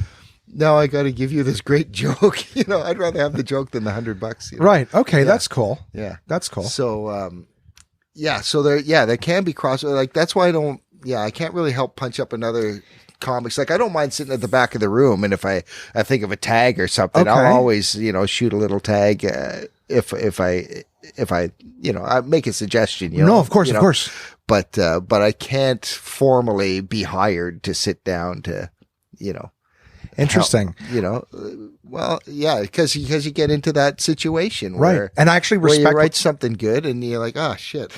I just gave this afternoon away to somebody else, so now I can't use this thing I wrote. Interesting. I have a new idea for a podcast. I'm not going to say it in the podcast. I just want to sort of asterisk it because I want to talk about it afterwards when we're not recording, because it ain't ready for your ears yet, onesies. But I wanted to have you on it, but based on what you just said, it's very interesting. I don't know if it would work for you. Yeah. Not in a bad way. Like, I respect what you said, and I can understand the value of what you said. Yeah, I'm going to hit pause real quick so I don't forget. Oh, is that cool with you? So I can tell you real quick, because I don't want to forget, but we'll be right back. I'll remember to hit the right button. And now I've explained to Rick how the Illuminati works, and the Bilderberg. He's in on everything now. Look out, Sweden! They're coming for you first. So, well, that's cool. That's cool to know, because, like I said, it's fascinating to me as a guy. Do you ever see the movie Funny People? With oh, sure, yeah. I don't know if Adam it's Sandler and it's I don't know, Buzz from one of the. Nah, these are goddamn new chords. It's great. I watched that, and I thought it was strange because it's like what's his face? Seth. There's a couple of Seth's. There's not Seth Rogen. Green. Yeah, not Seth Green. It's Seth MacFarlane. Seth Rogen. Yes, that's him. He like goes to an open mic, bombs, and then some mega rich movie star is like, I want to hire you to write for me. That's open my life. For me. Yeah. And I was like, but I thought it was strange because I'm like, at that level, to be writing for someone else and still being a stand-up every night yourself at that beginner level, I'm like, yeah, you would have to be saving your favorites for yourself too, right? Because you're like, how am I growing if I'm giving all my best shit away to another guy? Well, that's sort of what you're selling. Yeah. So I was curious about that, but like you said, you know, it's kind of like you're learning that this is a TV joke. Or like I was saying before, I think my place is naturally more in the writing room than on the stage. You know? And I'm happy to have somebody else go out and deliver the stuff and. You know, and sit in my own little mind and think, oh, that one went well. Okay, that one worked. Yeah. You know, like, I don't know. I guess if the money's good enough for that. You know? Well, the only other writer that I know that's doing particularly well is Jesse Joyce. Okay. Jesse Joyce is a great comic, but at the same time, like he was writing. He was Greg Giraldo's writing partner. Oh yeah, I know him. Yeah, from New York. Yeah. So Jesse's a Kimmel writer now. And, oh boy. Yeah, and so he was. Yeah. He got us tickets when we were in Los Angeles to go see the what do you call Kimmel it? Show. Yeah. Yeah. So it was great. And Jesse was saying like the same thing. Like they write all day and then they sit there and they're all kind of like watching the monitor when he's doing the monologue to sort of see how things hit. Right. And Yeah. then, okay, well, then we're gone. As soon as that part is over, he's like, we're gone. We're done after the monologue. We don't care That's afterwards. fine. Yeah. So I find that stuff fascinating. But like you said, if you do learn, I guess, to write in Mercer's voice kind of thing, and what sort of Exactly would be his way of looking at it versus another. I heard someone. Yeah, like we just did a political comedy show. Tavis Mapleston put that together, a few nights ago or a week ago, and he was saying, would you be able to come and do like rejected jokes from the Mercer show? And I was saying, like, it doesn't really fit, like, to go and do that on stage. Like, I know, and also, like, a couple of guys already did rejected, like, Ron Sparks just came through town, and that's, like, a part of his act. Oh, really? Yeah, and there was another guy, I forget the name, but he said on the first show, this guy was also a 22 minutes writer, and he came out and did rejected. So I didn't be the third guy doing the same bit, Right. And also, when I look at the bits, like I say, they're not, for our show, we were... 22 minutes, I think, a lot more desk bits, we have 1 or 2 desk bits per show. So anyways, it just wasn't going to fit. So I did this different character though, which I'm really happy about. I want to bring him back. Yeah. Coach Currie. Okay. Yeah. I've got him on my website, rickcurrie.com. But anyways, he's like this, substitute gym teacher who's like this staunch conservative, big Doug Ford supporter. Okay. And he's giving like, the new conservative sex ed, curriculum. And, anyways, I don't know where that came from other than to say that, like there's the stuff that you're writing for the TV, for me anyways, doesn't translate. I have a hard time translating to a stand-up stage. Right. Yeah. I can't remember who it was. I wish I could. But I listened to someone recently who was saying like, sometimes you just got to let the joke be the joke. Like, yeah. Sometimes like if I think that I'm just the delivery system. Yeah. The jokes are what they are. Yeah. It's like, if you feel, or like let the funny, I can't remember how they phrase it, but the idea is like, if it's a sketch, then don't try to make it a joke. If it's like a one-liner or whatever, let it be a one-liner. Don't be like, oh, I got to turn this into 5 minutes. It's like, sometimes something is just like, let it be what it wants to be. If it needs to be a movie sometimes the thing's only funny because it had 3 minutes of subtle stuff behind it or before exactly. it, and yeah. Well, it's like when I'm sure you probably still get this to today, but, when someone finds out you're a comedian, oh, tell me a joke. I always just say it doesn't work like that. Right. I appreciate it, but, it's in a club, you're sitting down, you're having drinks, it's warmed up, there's a whole environment. Yeah, exactly. That's it. Yeah. Yeah, it's right. Like, oh, you're a stripper, take your clothes. Like, I mean, I know that's the oldest joke in the world of the whole, you're a comic. Oh, you're this, but I mean, like, yeah, it's sorry, but in terms of me taking my clothes off, there's a time and a place for it. Yeah, I try to what have I mean? 2 or 3 like just really stupid jokes. So they stop. They answer just dad jokes. And they're like, oh, yeah, exactly. Say, I was gonna cut down a maple in the forest, and it said, "No, I'm a talking tree," and I said, "Well, you're gonna die a log." Get it? Yeah.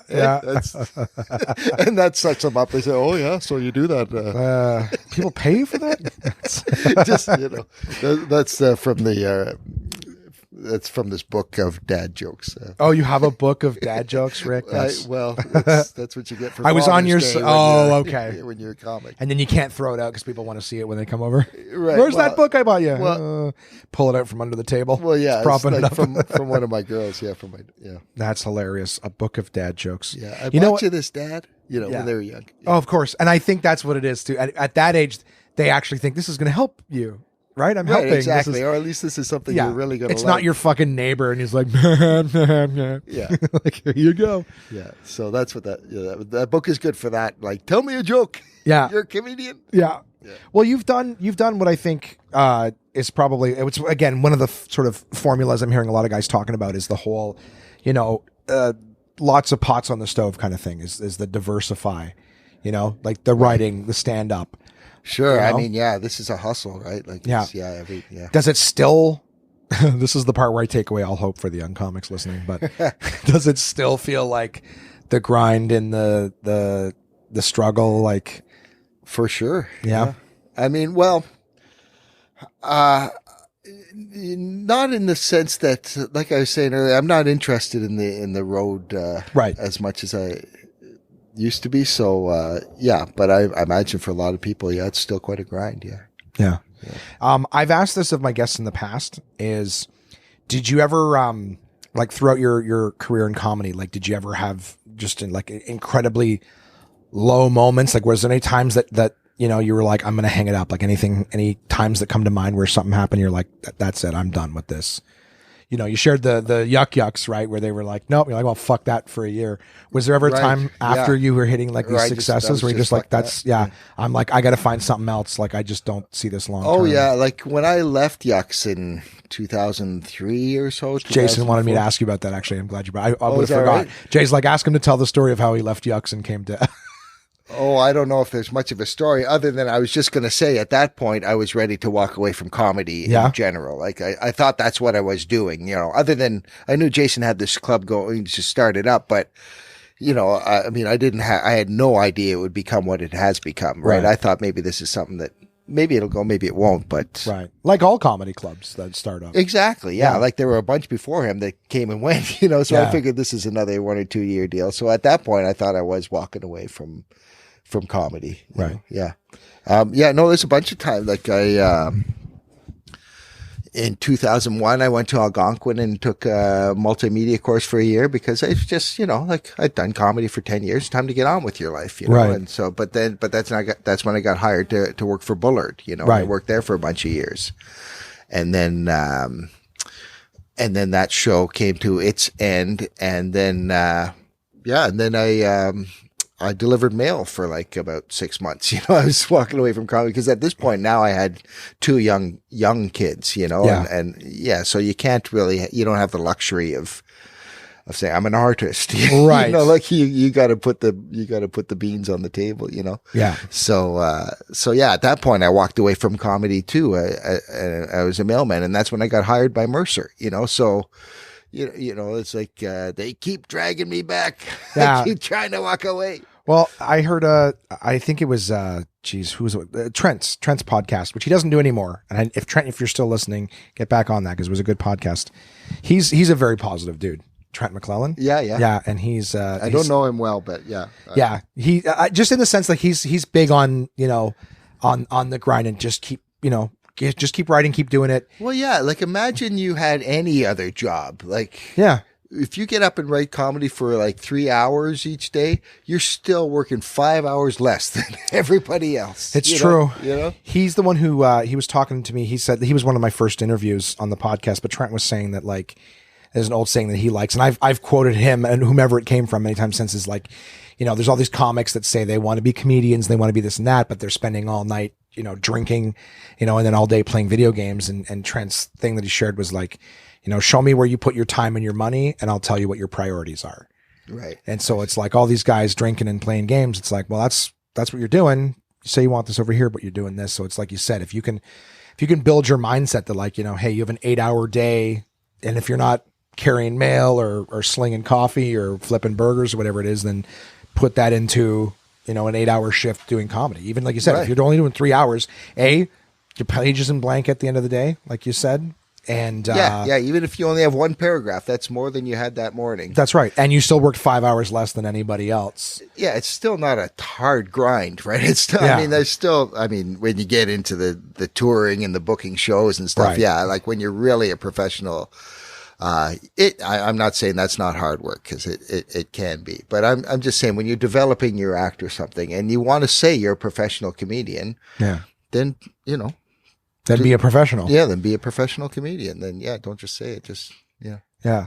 I guess the biggest thing I always worry about too, is I always worry about the whole, like, it's a job with no security. Yeah. And it's, I think the biggest thing that I fear when I'm sitting down and I'm writing, cause it's like, you can write all day if you're a professional writer, but for, I guess, a guy coming up who's like, I want to write my material or I want to write this big thing. It's like, you can even have 10 pages done at the end of the day, but there's no dollars and cents necessarily attributed to that work.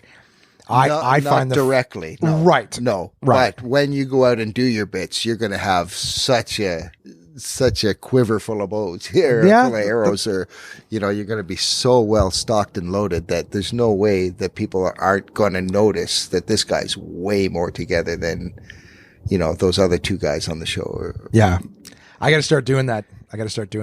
I apologize for all the questions that are like that. Like I said, it's a lot of the personal stuff that I look at and I go, okay, well, what about this? And this is working good and whatnot. So yeah, exactly. Or sometimes you must come up with a joke that you can't wait to get to a stage to try out. Eh? Yes, but the issue is now I'm having difficulty getting stage time. Only because of the whole exclusivity thing. The one who broke free to, avoid that is now imposing that same thing. Right. So it's kind of like I get this great idea for a joke. And I don't know if it's the same for you, but like you said, you get this great joke. I got to get out and tell this joke. And it's like, nah, you can't. I can give you a spot next month. And like, I'm not going to give and maybe that's me. But I'm like, I'm excited now. You kind of got to get that energy. Like, I got to get it out. So at least it's a joke, because it's not a joke until we say it on stage, right? And know that it's funny. Yeah. So I struggle with the whole, like, okay, well, if I can't get on now, then it's like, great. I can, 2 weeks later, I'm like, all right, well. Yeah, like I had one last week that I couldn't wait till this week to, to try it out. Yeah. And I did. It's okay, but really? It really wasn't as great as I thought it might be. Oh, but it's still, it's that's the thing, is to get it out there. So just do it. You know what I mean? Just do the writing, just get it out on stage and things like that. I know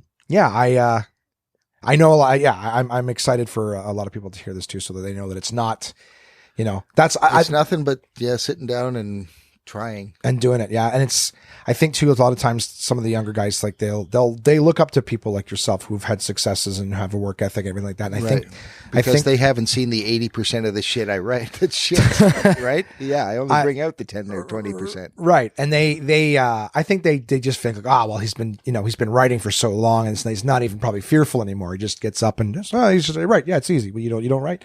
But it's good for them to hear that it's like, yeah, it still sucks. Like you said, 4 minutes, and then I might get up and go grab a tea or something like that. Like it's not easier. You've just learned to appreciate what you have on the page at the end of the day. I guess so. But also, like, anybody listening to this that's seen me in the past 10 years knows I hadn't changed my stand-up act much at all. Like I'm just now starting to write for myself again. Right. So yeah, while I was writing for others, like I say, I've sort of sold that, so yeah. So my stand-up act kind of really stagnated for a long time, it still worked, Right. Oh, absolutely. But I still now watch I'm it. just getting to the point of writing again for myself. How does that feel? Oh, it's great. Yeah.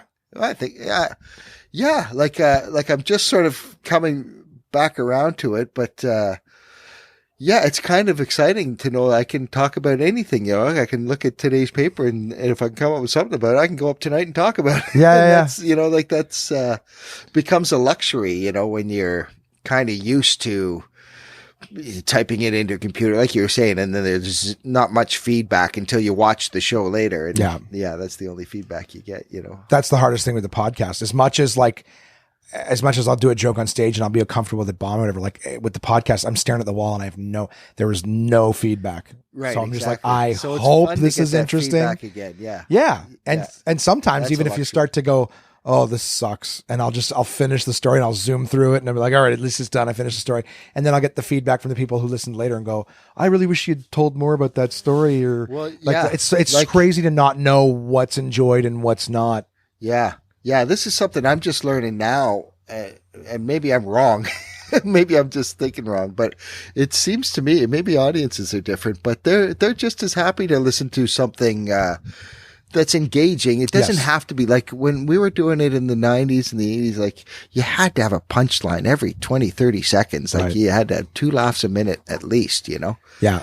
It seems to me a little more freeform now, but people will still stick with it. Like they'll still listen if it's interesting, Yeah. And if I find have too, to be building to a punchline or be hilarious. That's right. Some shows are like, if you're talking about gardening or a science podcast or a crime investigative, it's like, okay, well, they've got structure to it, but I think a lot of people, it's just content. It's free. It's not like we're charging anything for this, Yeah, no, I mean stand up too, though. Oh, I see. Yeah, I mean apologize. stand up like just seems to be like not as much pressure to have a punchline every 3 seconds, but. Well, Carlin was if I'm not mistaken, George Carlin was the one who said, if you're not going to be funny, be interesting. Yeah. So as long as you're people still, if you're engaging and interesting. Yeah. I think people follow along. It's funny, eh? Because the stereotype, people say that there's no attention span anymore. But Right. as far as comedy goes, I don't know. My- Seems like the attention span has increased. Yeah. My dad told me this interesting fact the other day. Goldfish have a 12-second attention span. Right. Goldfish have a 12-second attention span.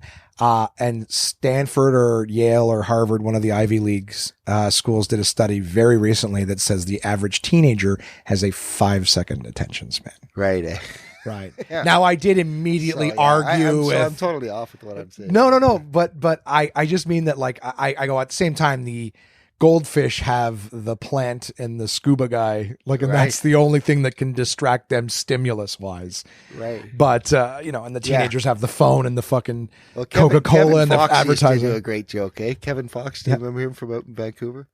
Anyways, he would talk about a goldfish going, hey, look, a castle. Yeah. 5 Hey, look, seconds later, hey, look, a castle. Hey, look, a plant. Yeah. Jeremy Hotz had But one he's where constantly excited and surprised. Yeah. Like, that would be great. It's it's hard to see what people are into today too, and that's the thing too, is right? A lot of people in a 5-minute conversation, if it's like they're not constantly stimulated, they just grab their phone, and they're just constantly, that book I'm listening to right now, the Happiness Equation, refers to the culture of more. Like, we used to just be good with our needs, and now it's like a culture more. In fact, I think just the turn of the century, there was like again, Harvard or Stanford, all the smart people schools. Right. Yeah. Right. The smart people school Was saying that, like, the people need to get off the culture of enough, and we need to create a culture of, like, more. The people that want more and need more or whatever. They even talked about the comic strip, the Keeping Up with the Joneses. Oh, okay. And that was all about a guy who moved with his wife from San Francisco to, like, New York, where they lived in a suburb of, like, Long Island, where everyone there was rich. And he got a great job at a newspaper or whatever. And it was like, but they were trying to compete with their rich neighbors, and it was difficult. And they eventually gave up and moved to, like, a poor area of Manhattan. But he started writing the comic strip about, like, what it was like trying to just constantly compete with the neighbors. Yeah. And it was Stress. like, and he was saying that the neighbors he never saw, originally was Keeping Up with the Smiths, but they changed it to Joneses because it sounded better. But, the whole, and then you never saw the Joneses. It was always this one family, and I can't even remember their name, but they were constantly, it was like Maris from Frasier or Vera from Cheers, where you never saw them, but all of the description of them, and they just got this and that, but it was, like, widely popular, but it was part of this whole new culture of, like, more. Like, you just never have enough, as opposed to being like, we're totally content with what we have. Right. It's just more, but I guess it's almost getting like that now with social media too. It's like your attention span. It's like you're just more, like, you can't just be present, and, like, there's nothing right now. Like, I've felt myself in my 30s, because I worked for telecom for so many years. Like, I was the guy helping people buy the smartphones and putting the devil in their pocket kind of thing. You know what I mean? I told you I took that multimedia course because I wanted to help build the internet. Yeah. You actually, thank you again for that. You built my very first website. I did, yeah. You did. Thank you right, again Josh, for that. Yeah. That's right. Because and when you said that about going to school, I'm like, that's right. You know, oh no, we based it on Jesse's. That's how that came up. That's right. And Jesse, I told him, I go, mine looks a lot like yours. I hope you're okay. He goes, I don't mind. But then, like, a month or two later, he changed his entirely. And I was like, you know what? I don't care. I like it. But it's interesting how, like I now love, like, this sitting in the backyard. I can imagine a teenager sitting here going, this is fucking boring. Right. You know what I mean? Like, oh, why don't we just do something? Like, go inside, play video games or whatever. And it's like, and I'm like, oh, I love this. Like, going up to my friend's cottage and just sitting by the fire and having some drinks, little conversation. Like, I don't miss the electronics at all. Like, my phone doesn't even work up there. You know? Yeah. And it's great to just sit and be present. And, like, do you find that as well? Like, the more. For sure. Yeah. That's why we built this, you know, like, just like all we're missing is the lake, but it's sort of like having a dock. You know? Yeah. It's like sitting on the dock. Oh, it's gorgeous. I love the 2 levels too. I don't know where Misty went. She's back inside. All the dogs are like, yeah, fuck this. You guys can sit outside. No, this is, I love this stuff. And I recently was working on a little bit where I always say working, like, I came up with the idea and I may have put pen to paper for like 5 minutes, but I love the things like when we were young, the stuff that was like the absolute worst. Right. is now like the absolute best. Like when you came home from school and you're like, oh, nothing to do. I'm so bored. I'm like, now I love walking there. Like, there's nothing to do. It's so good. I don't Yeah. have to do anything. Right. Yeah. Yeah. Exactly. You know, as a little kid, like, I don't want to take a nap. I know what? It's like the worst. Now I'm like, I get to take a nap. Right. Exactly. It is the best feeling. Like crawling into bed, pulling the sheets. I'll be like, oh, yeah. it's Being going to be grounded okay. used to be a punishment. Eh? Yeah. Like you can't go out. Yeah. Yeah. Yeah. Oh. You're like, oh, really? I just have to stay in bed and lay on the couch. Exactly. Gary You Goldman have had to a go out? yeah. Okay. Gary Goldman had a great bit about like I think going to bed in the afternoon, laying in bed under the comforter. You're like its comfort level is rivaled only by the womb. You know. Yeah. But so I dig that stuff. And it's funny too. So I'm in my 50s, right? So I like to sit still. Yeah. Well, I don't. Just sit. We were talking about that. I said I'm a 36-year-old obese guy, so I feel like I'm in my 70s, my 80s. I'm in my golden years. Right. Yeah. My heart's going to explode any day now. So Well, I know I'm bigger that. than I've ever been. Yeah. Really? I think so. Yeah. Oh, it doesn't show. I don't know if that means I just said you always looked fat or no. I'm kidding. Exactly. Yeah. No, I didn't notice. But we were also in leisure clothes, right? I was worried that I was, grossly underdressed in my shorts and a t-shirt today. And then when you answered the door in your shorts, I'm like, we're good. Yeah. We're good. Yeah. We're not trying to. It's not a video podcast. We're not trying to impress anybody. Exactly. Yeah. But that's kind of cool. I dig that. Yeah. I don't know. Trying to find a footing to get the conversation back into, but I like that. I like that you're having fun with stand up, you know what I mean? And you're getting excited about writing new stuff or whatever. And Yeah. it is a good feeling. Yeah. It's probably, this will be my downfall, right? You think so? As soon as I'm starting to get excited. Yeah. I'm going to write a whole bunch of shit and everybody's going to say, oh, well, Well, like you said, I'm it's going to be one 70. of those used to be funny guys. Well, like you don't have the writer's room to just burn it all for you now. You don't they don't burn the 70s. You got to burn the 70% on stage now. Right. And let the audience be the other ones who are like, no, we're not using that. Yeah. Well, that was the beauty of TV too, is there was always either a head writer or a producer that would kill your babies for you. You just hand it all in and they pare it down to 10%. Right. Yeah. Do you have a different process for stand-up now? Not consciously, but probably unconsciously, just, Yeah. Having been through all that.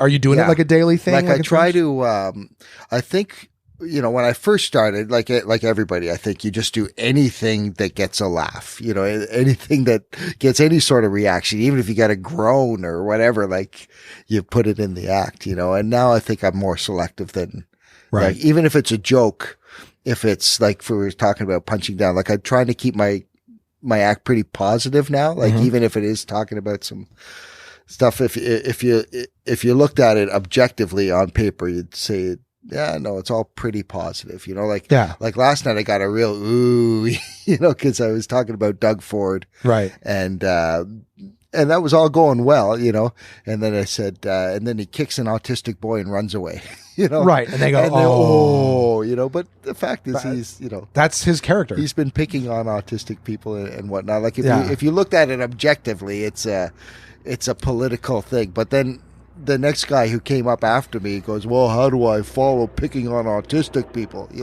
Oh, It's that's like, they just feed into that. Yeah. That's oh, they're coming to get us. They're coming. We gotta go. We gotta They go. heard you say Doug Ford and autistic. Yeah. Not this time, motherfuckers. That would be great if Doug Ford's level of insecurity rivaled the president's. And he's just like, they're talking bad about me again. Shut him up. We haven't even broadcast this yet. How the fuck did they? That's the OPP up there. Yeah.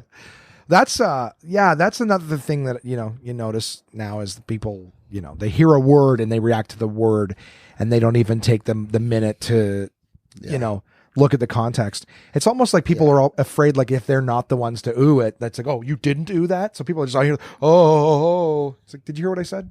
Did you hear? Yeah, exactly. Yeah. Do you find, obviously it's some of these feel like questions that, they're for new people, not for yourself, but just, you don't find yourself still stuck in that writer's room with the writing, like it's with your comedy writing. You don't feel like you're still writing in a different voice. It's been pretty easy. Just, this is just what I want to say. Like it feels, that's the real luxury of writing for yourself, right? Yeah. You're writing in your own voice. Right. Yeah. But you don't feel yourself like starting to write something. No, fuck, no, that's not what I need to do here. like you're not having a difficult time separating the two. No, I don't think so. Yeah, That's good. No, I think it kind of comes naturally when you're writing for yourself. You're just, That's good too. Yeah. You can take those filters away. I certainly don't look at what you do as the same as some of these other categories, and not to shit on anyone, but like, how you look at people who talk about like cruise ship comics, like that's where it, goes to die or whatever, a thing like that. Like, right. I've heard people worry that like when you do one type of thing too long, that you lose the other. Right. And I wouldn't think that of this, but I guess that's why I asked, was just kind of like, do you feel after doing the other stuff for so long, it makes it more difficult? But no, it's just kind of like, nope, it's just shifting gears back to another style. Yeah, exactly. Yeah. In a nice way, it's just like you've just, put another tool in your toolbox. Yeah. But yeah, it doesn't mean you can't still go back and do the other things, Absolutely. Yeah. It's like if you're a singer, you can be in a wedding band, but you can also have your own, recordings, right? Like you can have your funky acid jazz podcast, plus you can still play in a wedding band. That's true. Yeah. And I like the different, it's good that you said like it's a tool in your belt. I like the different aspects. Again, to go to this book, I'm really enjoying this book, by the way. But they were talking about how like they like the old Greek way. Like a lot of people think now it's like, oh, you just get a job in this and then you just do that forever. It's like, but the old Greek way was like when you were young, you would get an education and then you would be in the military. Then you would own a shop or contribute, to culture. Then you would join the Senate when you were older, and then you would be a philosopher in your like golden years or whatever. So the whole idea is like you did a little bit of everything. You didn't just stay one thing your whole life and then that's it. Yeah. And it's kind of cool to keep learning those new things and keep contributing and putting new tools in the belt, like you said. For sure. But these are all still just tools in the comic belt, right? With it's like sometimes I look back and think, holy shit, all I've done is be a comedian, like which is like I guess it depends on how you look at it, whether that's a worthwhile thing or not. Yeah, I do agree, but a lot of them are the thing with comedy is we're just sort of talking about life. Yeah. So in order to be able to talk about all these different things, you kind of have to have like I said, like to myself, 10 years in stand up. And the idea of like looking at a blank piece of paper or a blank screen is like horrifying. Right. But it's not so much about the typing and writing. I like that you sort of mentioned almost that stream of consciousness dump where I don't even know if I'm talking about the joke. I'm just typing for the sake of typing, getting that shit out of your head. It's almost like power washing the neuroses or the overthinking in your head. You're just getting it out. Yeah. And then it just makes it a cleaner surface, like cleaning off a table. And the beauty is, like I was talking about moving your fingers on the keyboard, which, is how I do it. But, you can talk type now too, right? Yeah. You can just sit there with your microphone and it'll all come out on the page. And, yeah, I think I downloaded that temporarily. But my phone is now trying to end all my relationships by auto-correcting nice words into horrible words that still work in context, for Christ's sakes. I remember one time I messaged Crystal forever ago and I was like, she was saying she was feeling crampy. And I'm like, oh, I'm really sorry to hear that you're having a bad day. I'm sorry you're feeling crampy. And it was like, I'm sorry you're feeling crabby is what it changed to. I don't want to bother you when you're crampy, is I think what I said. And it was like, I don't want to bother you when you're crabby. And I'm like, oh, that would have really been a horrible thing for you to have said. And I've written down a list of them since. Like everyone's got a million funny autocorrect memes that what happened. But it's just like, I think that's how the computers are going to take over humanity, is that they're not going to just come at us one day when we can all band together. It's going to turn us against each other first. That'll be one of and then they're like, all right, they all hate each other. All right, go. That'll be one way to do it. Yeah. Today has had a record-setting unfriending and blockings. All right, they're against each other. Go attack now. I'm sure that's going on already. Like I know for sure. Like, well, I don't know, but I'm pretty positive. Like this. Cambridge Analytics and whatnot. Right. That's exactly what they're doing, is saying, okay, let's get this group of people really mad at that group of people. And, Oh, I at Jason's request went to sleep last night with a Flat Earthers documentary on the. Okay. Have you looked at any of this stuff? Watch one on Netflix. Yeah. That's probably the Beyond the Curve or something like that. It's called. The one I saw. Yeah. I was probably about 40 minutes, and I just don't get it. I loved watching it, and some of their stuff I'm like, I still didn't buy, couldn't, tried. I'm like, I want to watch it as openly. I'm just watching these go, I can't. Yeah. And there's no scientists. I'm like, well, the scientists couldn't get on our side because then they'd lose their job. I go, Well, probably because they were reporting on Right. something Well, there's that's not not like one person that hires all the scientists. Yeah, right? Like, exactly. yeah. It's like, no, you got nothing. And then one guy even goes as far to like say, oh, we tested something and then we're going to put this gyroscope in, and it's like, well, and if the earth was round, then this thing would move, blah, blah, blah, blah, blah. And I'm like, oh shit. Like, I'm like, here's the part of the documentary where they maybe make me think a little bit of doubt. Right. And they're like, and then we did it, and sure enough, it moved 15 degrees. Like, it's like, Right. they're like, well, this doesn't look good. And then they're like, well, what if we put it in here? Then they tried another test and it was still round. Right. You know? And I'm like, that's what I was thinking. Right. Too. And I go, like well, they then how keep the changing fuck? their experiment to Yeah. try and get the result they want. Yeah, I go, well, at this point, Yeah. you got to fucking realize, maybe we've been had. You're barking up the wrong Yeah, tree here. maybe the Yeah. fat guy trying to marry the chick with the fake tits, you know, those two in the blog or whatever. Right, Like, maybe yeah. that's just, Well, just the fact that bubbles around, right? Like when anything has no real pressure against it, when it's allowed to take its whatever its natural form, you know, like whether it's a gas or a liquid or whatever, yeah, it's always round.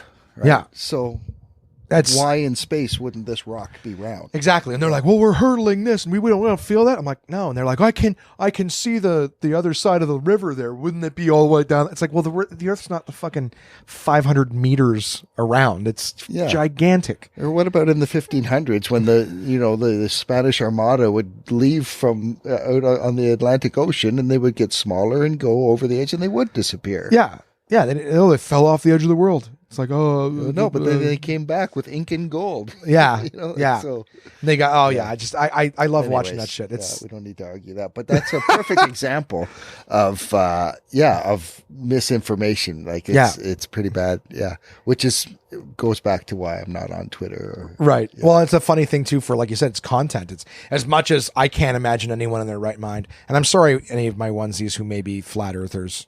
You know, I still love you probably for a million other things of your personality, but that one's a little tough for me. But everyone's free to choose whatever they want. Yeah, try to be sensitive to. I really would be very surprised to find out if any of them are. I don't have a lot of hits from Alabama. I got Oregon. You should see the West Coast. The whole West Coast is all lit up with right? downloads. Oh yeah, Wow. Yeah, the West Coast and New York and. A lot of the places where there's universities and stuff like that. I cringe because it sounds horrible, like there isn't in the South. I know there is. Thank you, Florida, for your downloads. Sweet home, Alabama. Yeah, but but like you said, content, right? And even though you don't have to agree with it, it's still interesting to watch and listen to see what other people are thinking and doing and stuff like that. Yeah, that's right. Like I say, I watched that movie. Yeah. Like so. Yeah, it's not. Yeah. Like, Do you ever? Okay, and I'm not trying to tie you down because I think we're almost at the 2-hour mark, so I don't want to steal your day. right. But I always watch these things now, and the older I get, the more I realize I don't know anything. You know what I mean? Right. Oh, okay. Like yeah. it's just when you're young, you know everything, and the older you get, you're like, fuck, there's so much more to know, and I don't know any of it, and there's so many. You learn about different perspectives and stuff. You're like, fuck, I have no concrete on anything. Leave me alone. I just want to sit and stare at the trees and go, all right. Yeah. But I sometimes watch these things and I'm like, fuck, is it me? I'm like, am I not? I hope to be open. Cause the whole time watching this thing, I go, I'm going to feel really stupid if in 5 years I just blow like, fuck, it is flat. Right. It is flat. Even the people who thought they were taking a picture of a round thing, sincerely, just couldn't do it. Every time they tried to fly around it just kept bending with them. Right. It was following the only thing in orbit, staying facing it as the lights spun around over top somehow. Yeah. Well, luckily, like I've been proved wrong and stupid many times. So if that happens, fine. I'll take that. I'll say, yeah, you were right. You were right all along. But I don't think it's going to happen. So your website, rickcurrie.com? Yeah, rickcurrie.com. Currie. Yes, that's right. Perfect. rickcurrie.com. There's another Rick Currie who's a master goldsmith. Really? He's in Michigan State Prison right now. Oh, interesting. So I'm not him. I'm the other Rick Currie. Okay, I thought he was going to ask you. Like I was like, he got a writing gig for you too. You're like, I need you to write some parole letters for me. Can you help me punch these up? Right? Yeah. No, but if you Google me, this guy shows up. Yeah. Really? Yeah. I have Googled you a few times to get your face on posters and stuff like that, but I always seem to get you. Oh, is that right? Yeah. You don't see Rick Currie, Master Goldsmith? No, I found this out recently. I know that the internet's always catering what we see and what we're advertised to, but did you know that like Google This isn't slander, all right? This is what I've understood from things, all right? I'm not saying this is a fact, but this is what I understand. That Google tailors your search results based to your political views. Yeah. So if you were like, me, like if you were, I can't remember the example that I heard, but it's like if you were like, left or right, if you Googled like gun control or whatever, like the articles that you would get would be like to support your position versus I'm others. 100% sure that's true. Yeah. Which is why it's fucked up that like people are like, oh, Google it. And it's like, well, you can Google that and if you're right, you're going to get. It's all being used to divide us. Yeah. Yeah. Yeah. So it's more like to make you happy with its results. But at the same time, you're not getting the same articles as someone else who Googles the same thing. Exactly. And that's why the arguments get so heated, because each person can't believe this idiot has not read any of this stuff, Yeah. Yeah, but both sides are thinking that, like, you're a fucking idiot, like, don't you? And the other person has read just as many articles that say the exact opposite. Yeah. And again, that's Cambridge Analytica or Google or whoever, right? Feeding people what they want rather than what is the real stuff, the real information. Yeah. Do you find that it's just bad on both sides? Like, I have friends who are lefties. I'm kind of left, but I have friends in the lefties who have blocked on Facebook because they're sharing bullshit. Right. Yeah. Oh, my mother is polarizing people constantly with her like every day it's Facebook posts that are nothing but polarizing. She's anti-Trump posts. Right. And then my mom is an anti-vaxxer because she watched a documentary. Right. But like I've even had to be like, Mom, like you realize when you watch a documentary, I'm not saying that the information that they're giving you is not true, but at the same time, you have to realize that they have a point that they're trying to make, yeah, and they're going to build it, twist and manipulate over an hour and a half. Yeah, they're gonna build a case in their story for what they want you to see and to think. Yeah, Yeah, somebody else could use that same footage and create a pro-vax. Exactly. So she's just posting polarizing shit all the time, and I'm like, I'm like, what do you do? You just make them. I'm like, Mom, you're making people angry all day long. Well, yeah, you're not changing anyone's minds. Right. Yeah. Yeah. And I've always said that the people who know the least are the loudest. They're always the loudest.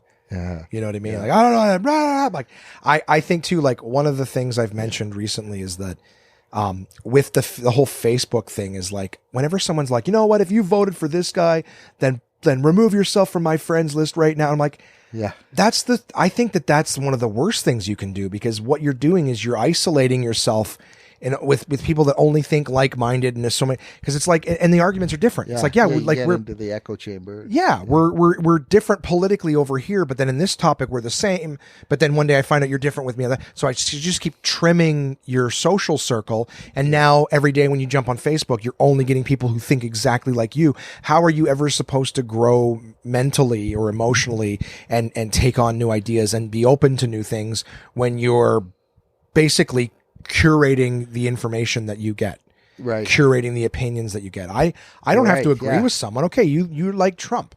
I would rather still see occasionally what you're saying, so I get an idea of what that group thinks like. Right. Do you know what I mean? Not to draw lines, but just like I can't. And same thing with lefties. Like I so don't identify with left or right, only because both sides I feel are so niche. Like to be truly liberal, it's such a fine line. Like the left is just as fast to tell you what you can and can't do and what you can and can't say as the, Well, or at least the memes that are catered to the left will tell you. Yeah, exactly. Yeah, like someone's like, I'm liberal. Oh, but you can't say this. You can't talk about that. You can't. I'm like, wow, it sounds real liberal of you to have all these rules of what you can and can't say. Yeah, like it used to be the right wing that were all for censorship, and now it's the other side. Yeah. Yeah. So to be truly again, liberal, we're talking about sides which don't really exist outside of social media. Well, I mean, to a certain degree, they do a little bit, but they are so exploded on social media, and that's why I don't engage much, because if I want to talk to somebody that's of an opposite political, on the other side of the political spectrum, I'm not going to meet them in a WWE cage in an octagon, right? Like, I'll meet them at a coffee shop, but Facebook's an octagon. Yeah.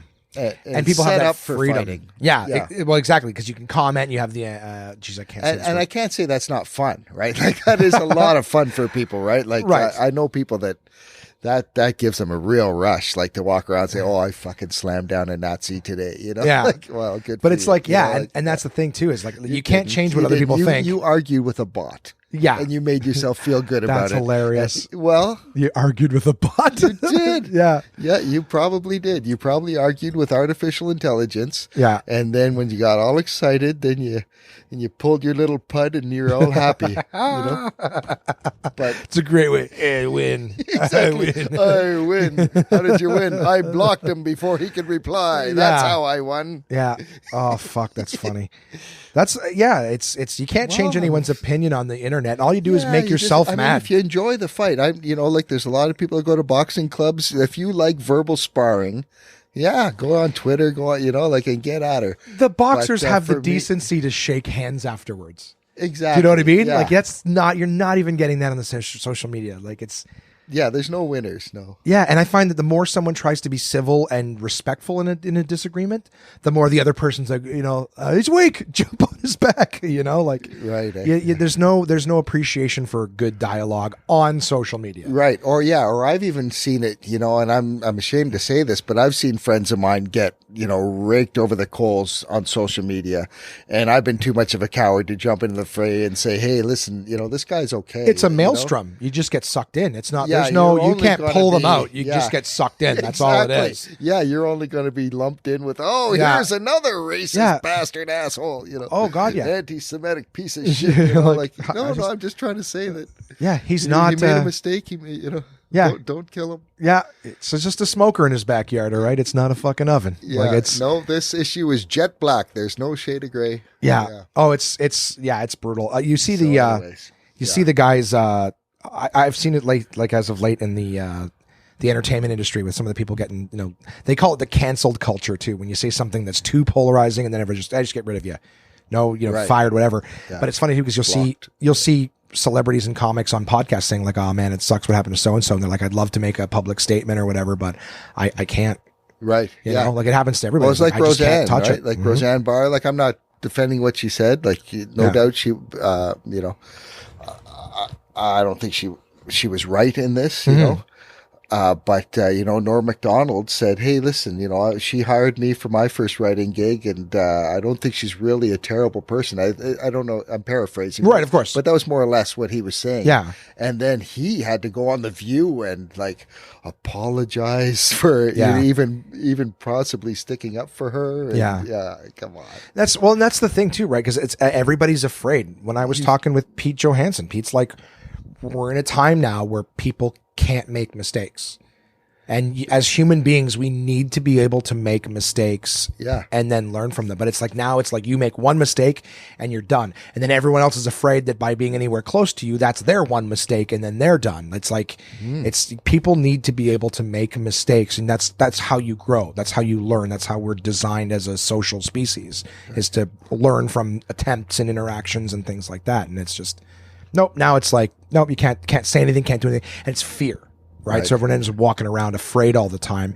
And everybody, when It's all like, I don't know, but I think it is all population control. I think that's Yes. a tool of that. Like keep people afraid, and then afraid to really stand up for things. And then when something comes along that really is worth standing up for, and there are a few of them out there already. We've been conditioned like not this, to. This border wall and stuff or these concentration camps. These are things that are worth standing up for. Yeah. But this is killing. Like people just they either argue about it online, which gets nothing done, or they put something online saying, like this is terrible. They share an article like of the pictures which does create awareness, I guess. Right. But that's all it does, right? It makes people feel like they have done something, but really that it satiates their need to do something. So okay, I'm sharing this article, and then they can Yeah. walk away with their conscience thinking, okay, well, Hope I'm somebody helping. who's going to do something, Yeah. saw it. I've done all I can do. And, so I think that, like when the internet was built, like I was around for all this, it was very exciting. And I'm not saying it hasn't like advanced our society. Like this is like Gutenberg's press, right? This is Right. launching mankind into the next phase.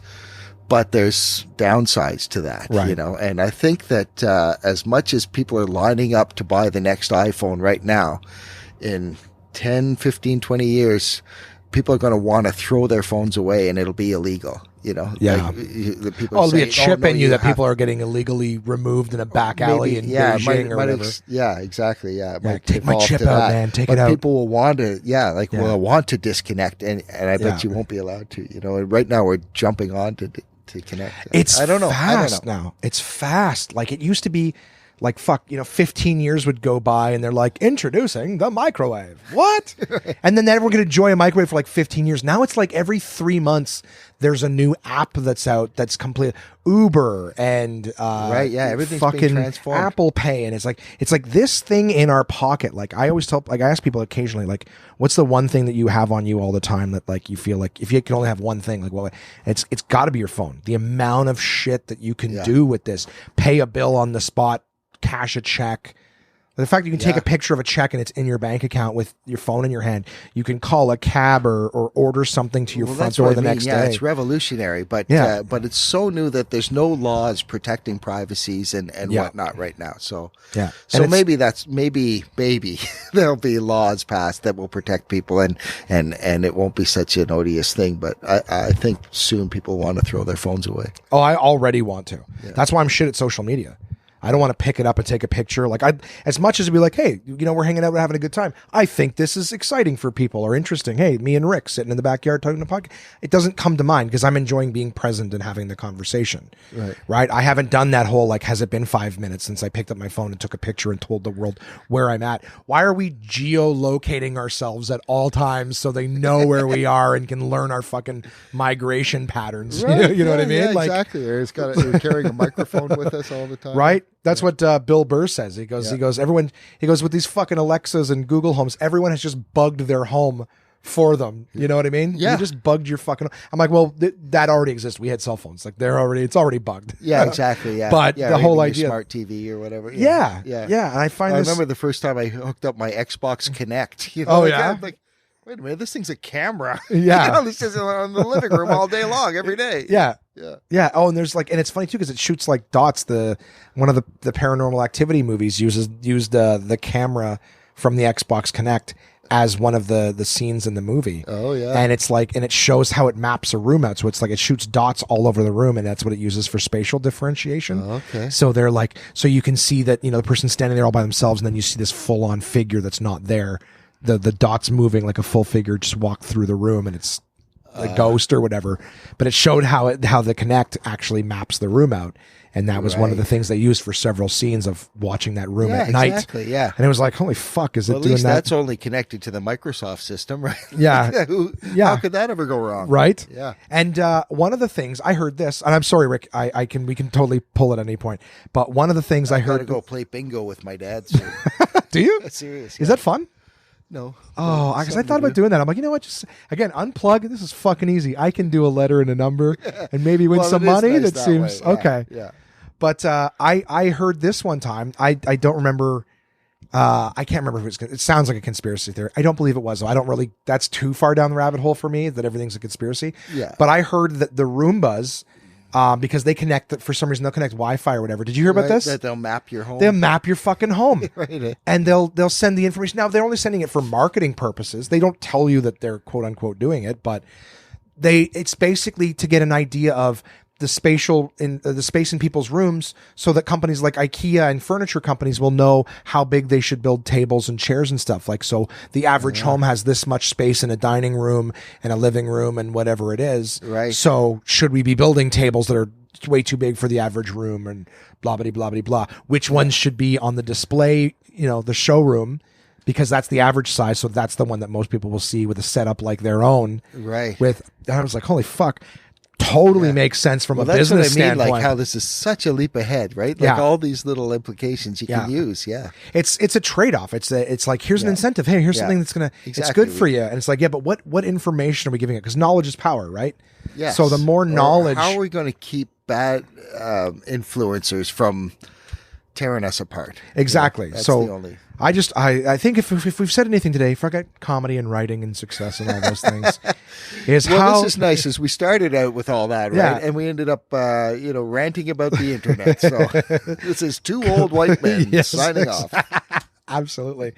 Yeah, guys, think about that the next time you download an app. Well, dude, I really appreciate you, giving me your time and sitting down and chatting. I hope it was fun. No, I had a great time. It was good talking with you, Josh. And like I said, I've listened to the podcast before, so Thanks. I'll make it better. Sorry to disappoint. Unfortunately, not this one. Next one for sure. Yeah. This one was great. This one was absolutely fantastic. I know a lot of people who are excited to hear this one. And I look forward to when the new podcast launches soon. I look forward to having you a part of it. Oh, great. Yeah. Cool. We'll do that. Yep. Anything, guys, listening to this, if you've made it to the end, which I know most of you did. Yeah, it's a long time. Well, okay.